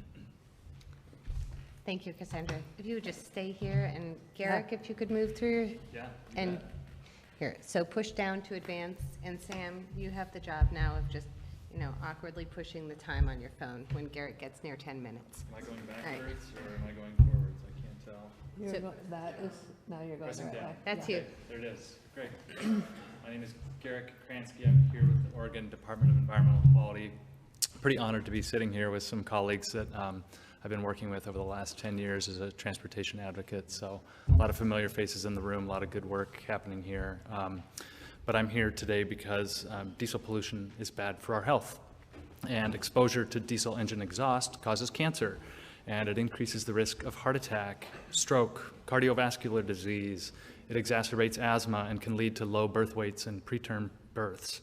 There are no areas of Multnomah County with safe levels of diesel pollution, and hotspots include neighborhoods with higher proportions of people of color. It's going to take a lot of work to address the issue, and I'm here to share some of the information about what Oregon DEQ is doing to reduce diesel emissions. I have to give credit to the good work of folks at Multnomah County because they've provided me with some of the information that I'm going to share here, including some of the photos and slides. So my goal is to give you that overview of the concerns associated with diesel pollution, the community-wide impacts in Oregon, how DEQ is working to reduce the emissions, and how we might assemble diesel emission reduction projects that help advance environmental justice and improve air quality by combining existing sources of grant funding in creative projects. The majority of a diesel engine's pollutants are ultrafine particulates, known as PM 2.5, with a diameter of 2.5 microns or less in width. These very small particles have a large surface area compared with their mass, which allows toxic and carcinogenic properties to hold onto their surface. And because of their size, the particulates are easily inhaled. They can remain in lower areas of the lungs. They're also capable of entering the bloodstream, allowing them to be circulated to all parts of the body. So in Oregon, and some of this was discussed during Ingrid and Emma's conversations, the majority of our emissions come from non-road diesel equipment, such as backhoes, cranes, concrete mixing trucks, construction and logging equipment, and other heavy machinery. A significant amount also comes from medium and heavy-duty trucks and other diesel vehicles. So for us at DEQ, reducing PM 2.5 not only improves air quality, but also improves the health of our community. Air pollution in Multnomah County comes from a similar mixture of daily activities. While industry is responsible for a piece of the pie, the greatest sources of health risk from air pollution come from cars and trucks and what are known as secondary pollutants. Secondary pollutants are the chemicals that are transformed in the atmosphere into another chemical that are not directly emitted by a specific source. So for example, smog or ozone is a secondary pollutant, and it's responsible for about 33% of Multnomah County's cancer risk from air pollution. On-road mobile sources, cars and trucks, account for about 19% of that cancer risk. And obviously the cars and trucks and the ozone that is formed from them is sort of a related set of pollutants that we face. And one important thing to note on this slide is that these emissions don't fully take into account diesel particulate matter. So it's higher in Multnomah County than any other county in the state, and it's part of the reason we're so concerned and focused about reducing the emissions. Again, I want to give credit to Multnomah County for the information presented here. There are 171 census tracts in Multnomah County. The 17 tracts with the highest estimated cancer risk from air toxics, the top 10%, are highlighted here. About 78,000 people live in these tracts, which span a broad range of demographic and socioeconomic conditions. These tracts include some of the wealthiest in the county and some of the poorest. They also include some of the most racially diverse as well as some of the most homogeneous. The picture of diesel pollution in our community and on our health is not good. There is, however, a long history of federal regulations for both on-road and non-road diesel engines, and these standards apply to the manufacture of new engines. So I'll walk through this pretty quickly. Essentially, this figure shows the history of diesel emission standards for heavy-duty diesel trucks. In this context, heavy-duty means greater than 14,000 pounds of gross vehicle weight. So we're talking about your Class 8 long-haul trucks, box delivery trucks, and school buses. We're not talking about a personal vehicle like a Ford F-350. The figure shows diesel particulate matter represented by the red line and NOx, or nitrogen oxides, represented by the blue line. And these emission standards have been tightened over time over the last 32 years, which you can kind of see on the slide. So as we talk about how to reduce diesel emissions in Oregon, one of the important things to keep in mind is that older diesel vehicles produce more pollution and greater harm to our communities. So when we regulate diesel or spend grant funds to reduce emissions, we're talking primarily about getting older vehicles and equipment off the road and out of service.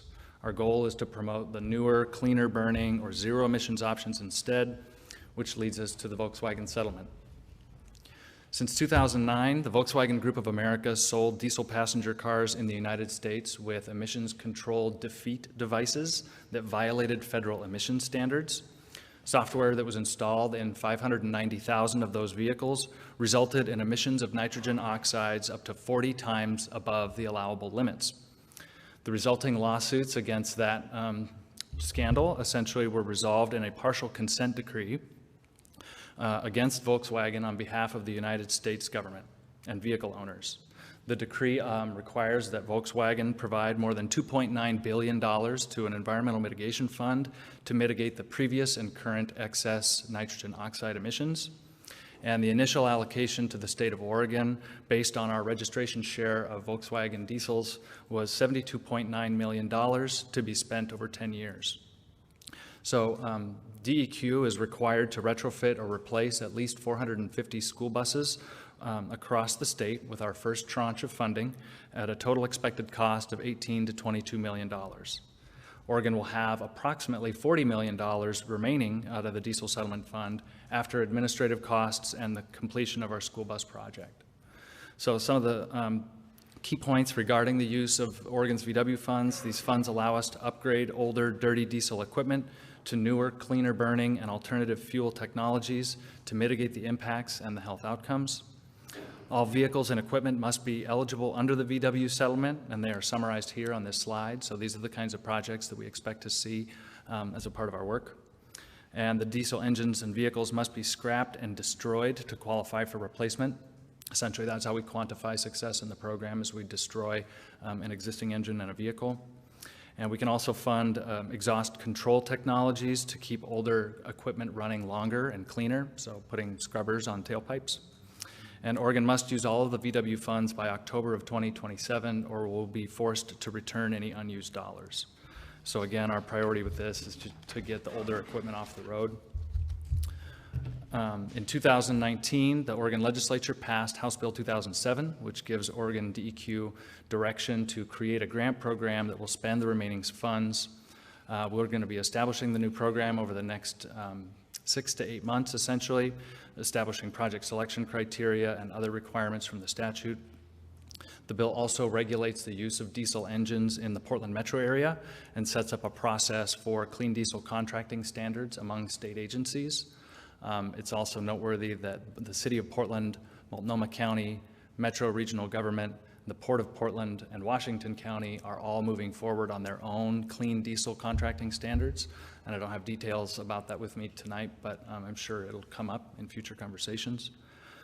So of note for the effort that you're undertaking here at the Portland Clean Energy Fund, House Bill 2007 prioritizes projects that are led by disadvantaged, minority-owned, women-owned, and service-disabled and veteran-owned and emerging small businesses.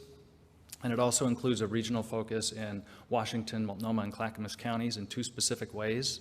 It regulates diesel engines in these areas and prioritizes funding for those regulated vehicles.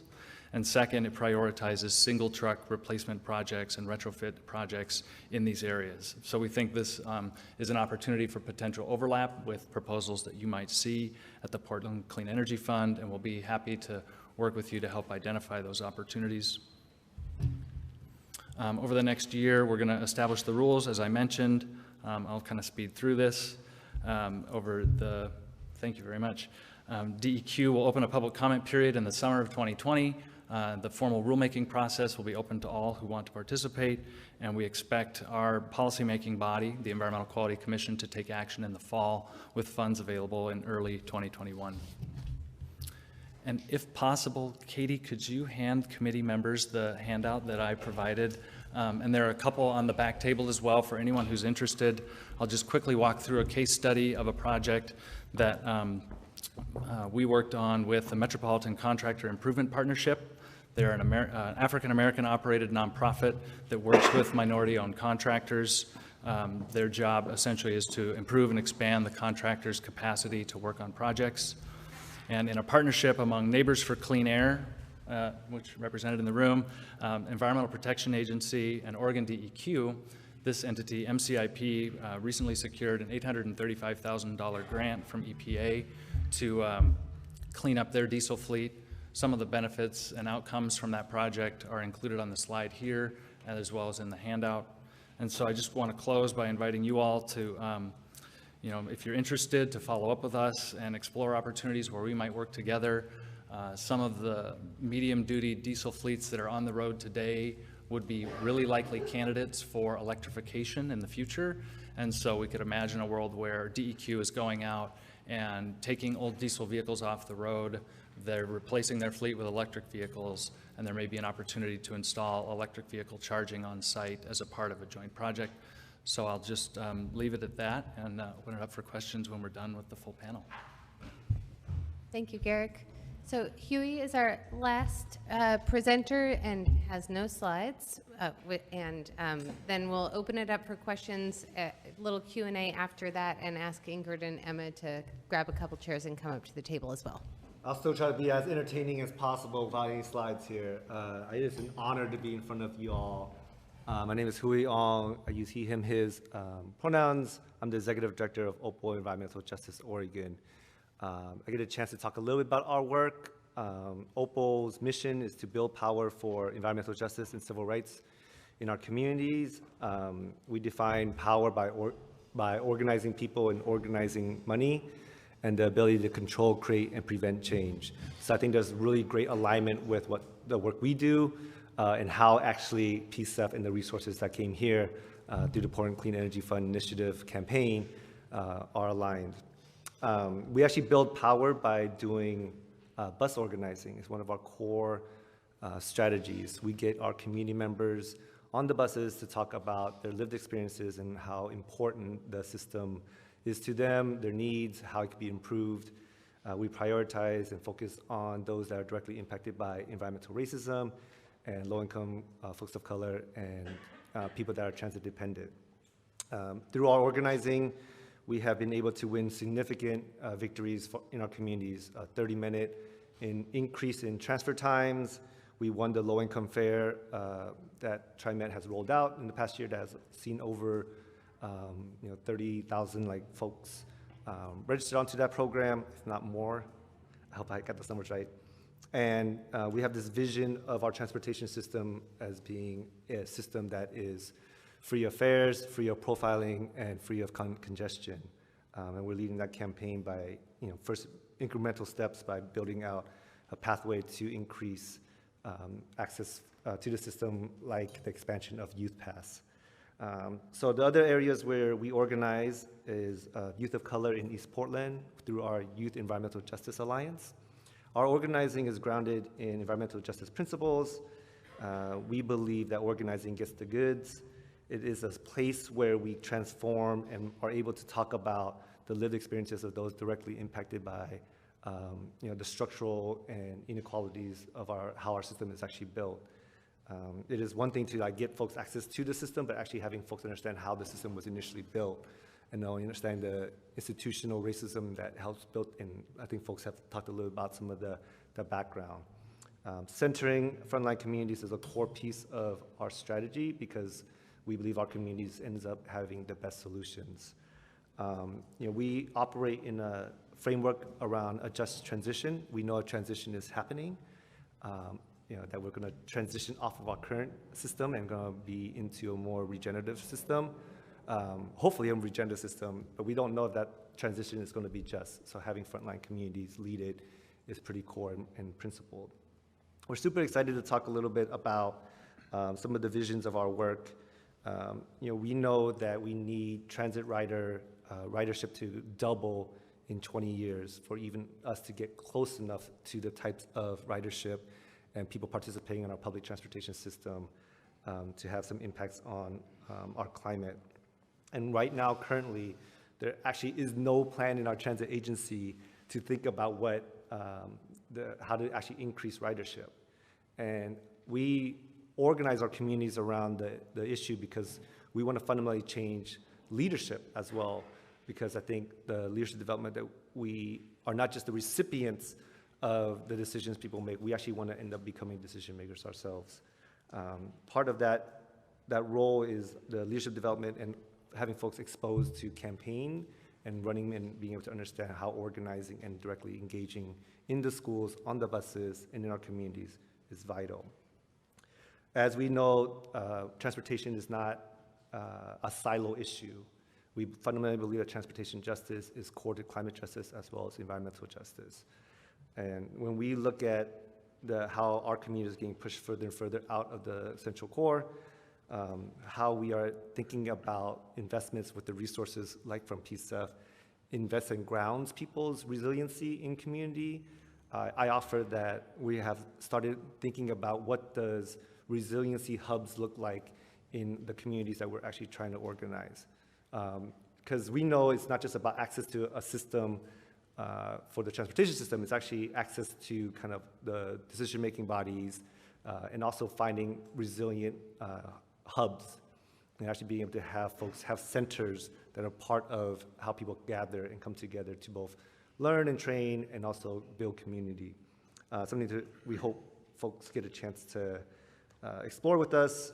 We know that community-based organizations also are being displaced in the central core, and even we were displaced out of 42nd and Division when I first started as the executive director, and a dispensary moved in, offered the landlord 3 times the rent, and we were asked to move in 30 days. So our organizing ended up on 82nd, and we know that there's increases of those challenges in our communities.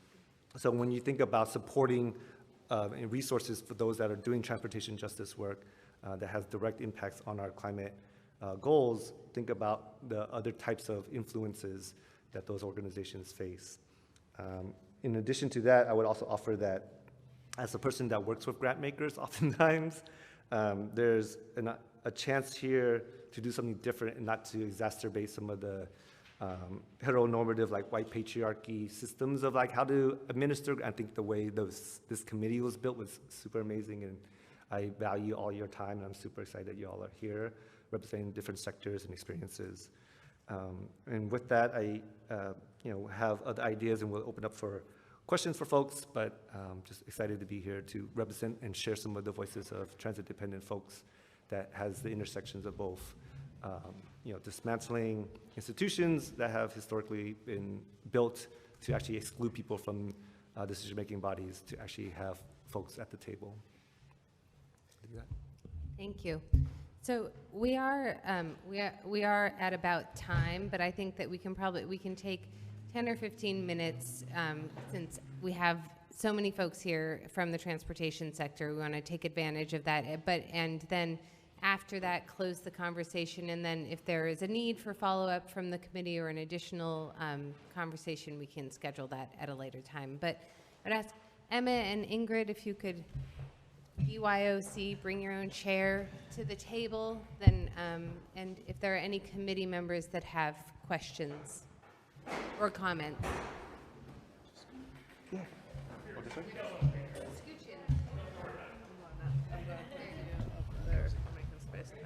Down to Katie. Give you the keys there. Special buttons. Good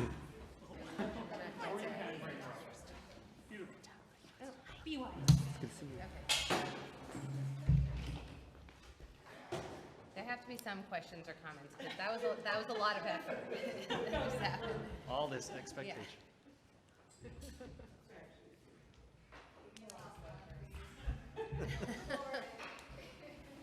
I have like lots of questions, but I might email each of you.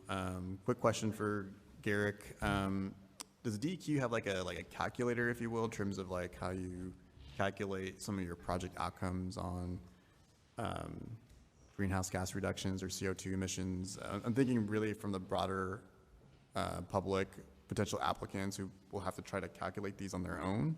Just wondering and curious if DEQ has that tool. There's a really easy to use tool at the Environmental Protection Agency's website. It's called the Diesel Emissions Quantifier.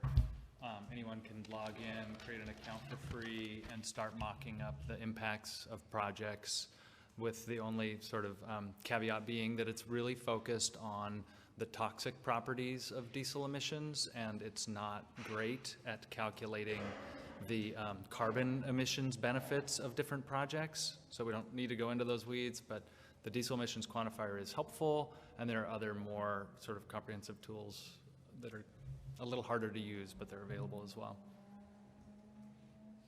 Thank you.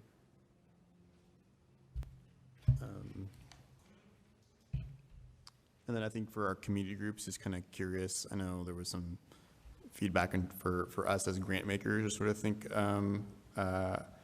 what could be different. And I know you've one raised a concern around how we sort of think about the wage standard, but just curious if there's any other feedback. And Hugh, I know you alluded to some potential feedback as well, but just kind of curious while you're here if there's any feedback as we sort of shape and develop what this grant making process could look like.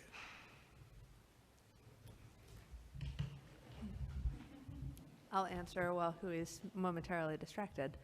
I think I didn't say quite all the words that I had up on my slide, but thinking about whether you can support programs that are doing existing good work, especially initially thinking about whether there's a way for the committee to fund some of the time that it takes people to develop new proposals if you are asking for new proposals and new partnerships and all of that. Someone suggested to me this afternoon, and I said, oh, that's a good idea, but it's not in my slideshow. The idea of having performance-based measures, like say, like, hey, I like what you're doing with Yeja, Opal. I'm gonna give you money to do more and better, and if you show me that you have done more and better, I'll give you even more money. But you know, like, can you look at great things that people are doing and say, I want to support more of that. Here's some money. Go forth and do your best thinking of how you can best amplify it. Because us, like, trying to figure out what you want in order to write a proposal is not always our best thinking of how to achieve the community benefit. It's our best thinking of what we think you understand and know and want to hear. And so the model of can we trust our community partners? Can we, like, you know, make fewer hoops and more collaboration is an alternate model. How do you double down on things that work? And also be mindful that there are pockets of the city that don't have hubs and don't have actually folks organizing in those communities. I was at a meeting just the other day where there was 4 community translators that were talking about the upcoming bond, and like they didn't know anything about the low-income fare. They didn't know anything. They had limited access because of language barriers around how to even write a system safely and how to get on and off. And there's no plan to engage, you know, a lot of these different, you know, non-English speaking communities. And you know, there's no like nonprofit, right, that's like holding that space down to help support that. So as you're mapping out the city and you're mapping where the grants are going, also thinking about asking a question of who's actually not being attended to, because our communities are pretty diverse. Thank you.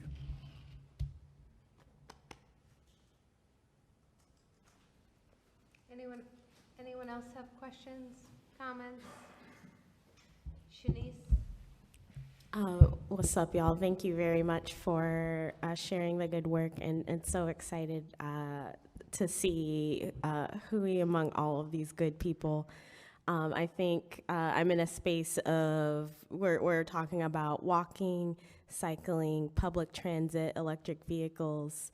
In the back of my mind, the transportation bond is in my head, and as we're making sense of what is going to create the most and most valuable impact for folks of color in this community, which is the most feasible, that's a weird question, but I'm thinking about public transit and my own bias and what that means to strategically focus on increasing ridership and increasing access to and then in places that might not be right now in terms of bus lines. So I don't know what that looks like with in terms of our possibilities here in the body to think strategically, especially with other conversations.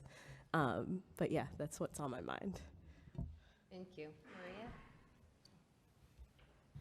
Thanks everyone for all your presentations. This question is for anyone, but particularly thinking about public agencies who can hopefully answer some of this or get that conversation started for us. I'm curious to hear from you. What is the outlook for funding for the community-oriented programs that you shared? We know there's a fuel tax, heavy vehicle tax, cannabis tax, all kinds of other sources of funding. How sustainable are those for the programs that you are sharing that are centered on community? And where's PCEF really going to make the most impact in continuing to boost some of those community programs? And how can public agencies continue to invest? I want to hear from Community Cycling and Opal as well on that, because I want to know what money is out there and what can we do to continue boosting some of those resources or leveraging that. I'll start, but I won't have anything like a complete answer. I'm still navigating the process of establishing rules for the Volkswagen Settlement Fund, and one of the things that our agency's been really focused on is recognizing the technical capacity that it takes to bring a complete grant application to the table, and that some of the businesses, frankly, that we're hoping to be working with may not have the kind of complex information about their fleet or even know about the funding opportunities. So how do we make sure that some of our resources are available for technical assistance and support? And how do we make sure that our grant applications are open to multi-party applicants that include community-based organizations with dedications of a portion of that funding for the capacity of somebody at that table to sit down and do the grant-based work, and then we could take the majority of the dollars and get the air quality benefit. That's a very paltry answer compared to the scale of the conversation that's happening in transportation every day, when we have big public sector partners talking about raising tons of transportation revenue and then saying, well, these sources of funding are going to be limited to expenditures inside the road right-of-way, when really what we need are some of the results that we can see from the programs that people deliver to people and help change behavior and you know, reduce single occupancy vehicle trips. But just to comment on the EV space, I think, so the utilities are making huge investments. They are currently asking for legislative approval to be able to use taxpayer funds to fund some of these EV charging infrastructure investments. And they are actually prioritizing nonprofits for funding. One of the things that I think is a barrier for nonprofits in this space is that you need to have a fully baked proposal with technical expertise.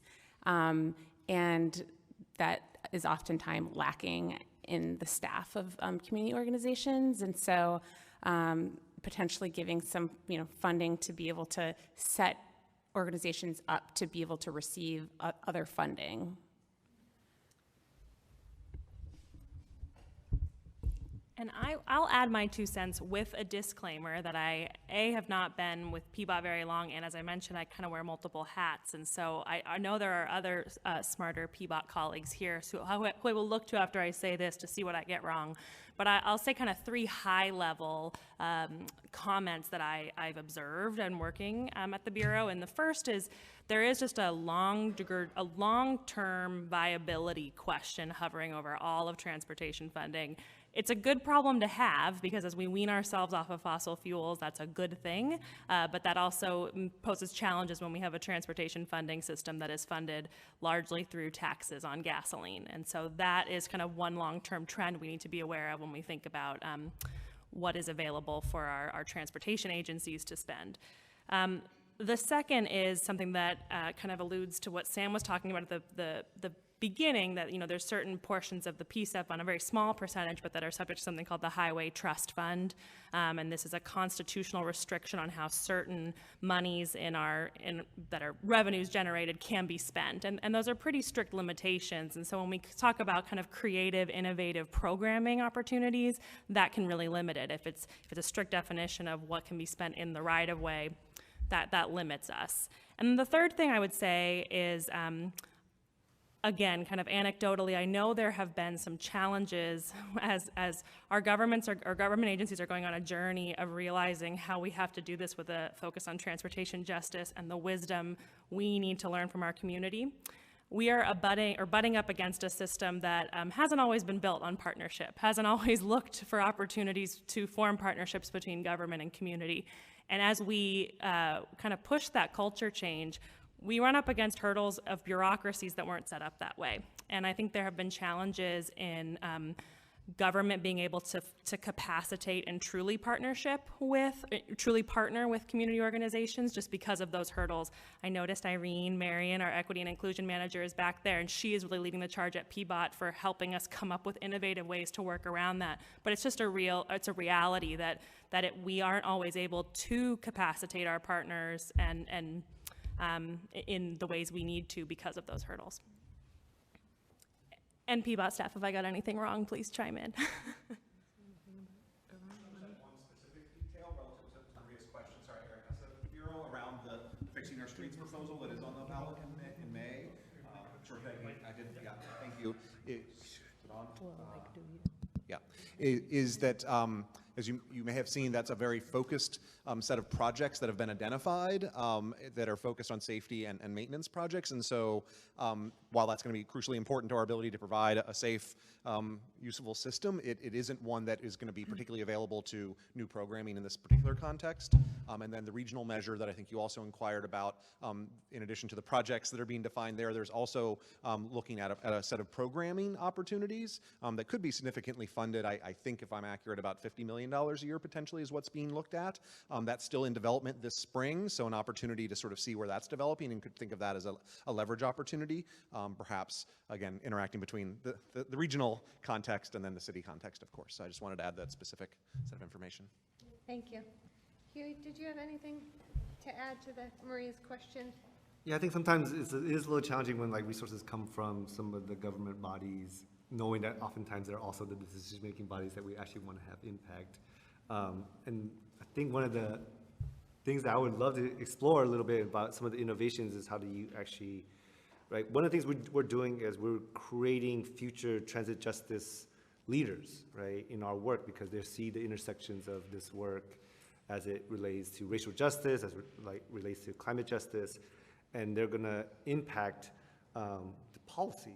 And when we think about something like the Highway Trust Fund, is there some forward-thinking conversations that could explore what it means to invest in organizations that actually have a long-term plan to actually bust the trust? And I'll say it, right, that's something that we fundamentally believe is a strategy that's necessary, given that the revenue coming in from a regressive tax has such limitations and enables such small thinking in terms of what those resources go to. What could this committee do to stretch to think about supporting organizations that run campaigns? Can you clarify, are you saying that we should think about investments in advocacy-related work and not necessarily infrastructure or tangible, deliver programs as we've traditionally seen in the transportation realm? Yeah, I think it's a little bit of both, right? I think the advocacy organizing actually ends up building some of the tangible stuff because they are able to access, maybe not these resources, but they're able to access other resources from other places. We're seeing the investments in our engagement around the measure that's coming up in the fall, and I think it has significantly shifted because of direct organizing that's happened from directly impacted communities. Ranfis and then Faith, and I think we want to try and wrap it up in the next 5 to 7 minutes. So Ranfis? Yeah, I don't expect an answer now, but it would be great for folks from BBOT if we can get workforce data around construction, both on the contracting and the workforce piece. Just kind of wondering how dollars are currently being spent and what the utilization rates are. And would love to see any updates around PBOT around its own adoption of an EV fleet. And if you have any thoughts around, if you are any plans for what training looks like for the mechanic side and any workforce equity components. So I think I think, yeah.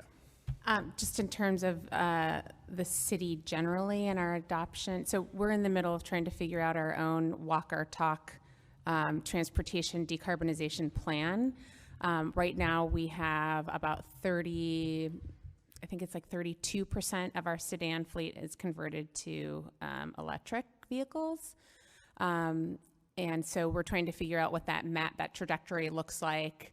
In terms of, right now we're kind of at the point where we're like, we shouldn't be purchasing sedans that are not electric unless there's a real good reason for it. And besides undercover police cars, I don't think there really is a great reason to not do that. So, and then just trying to figure out what does that look like in terms of heavy duty and other types of vehicles.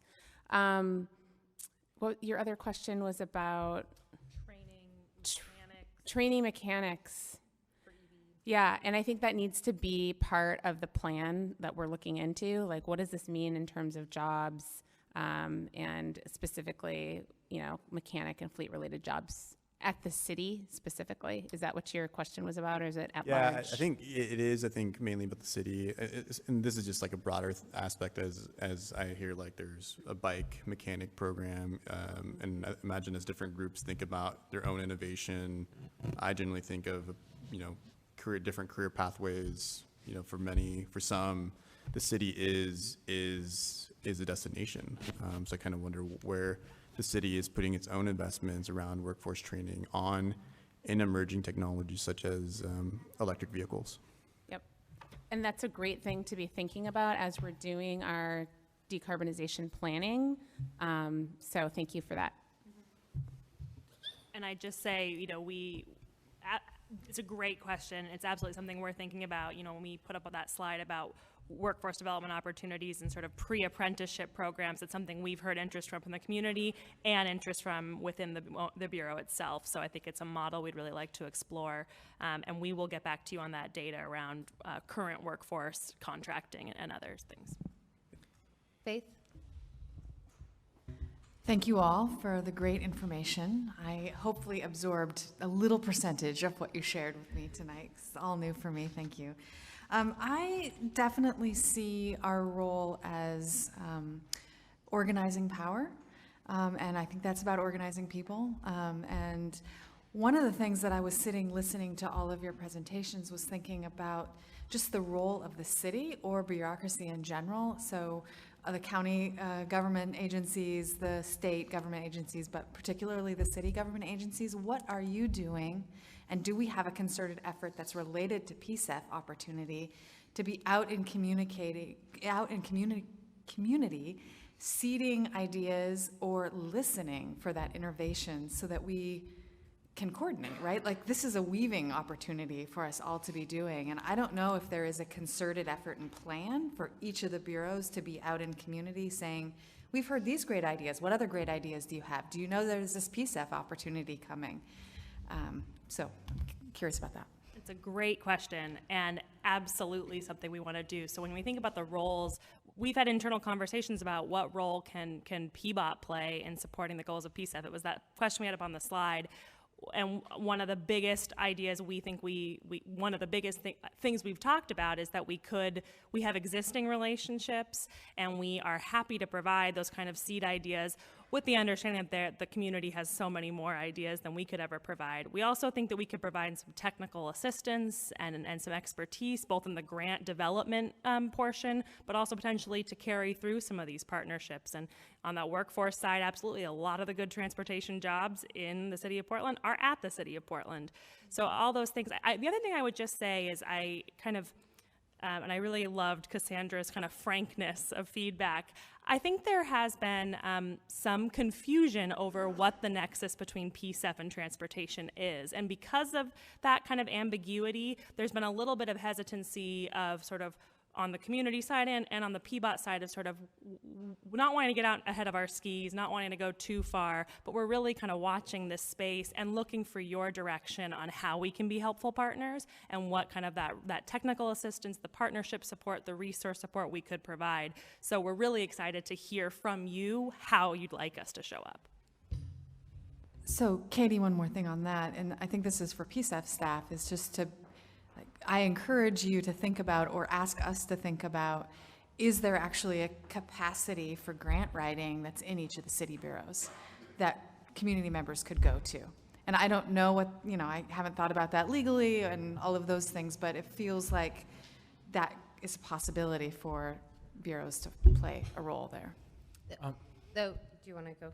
I mean, we will find a time at some point here in one of the next agendas to speak to you about our efforts around technical assistance, capacity building. We are gearing up to develop grant writing workshops. So, but that there's going to be an evolution, and we're going to have to tease out what that actually looks like and how that evolves over time to get at, I think, some of the points you're talking about, and figure out how we do it in a way that meets all the needs that we're going to need to meet.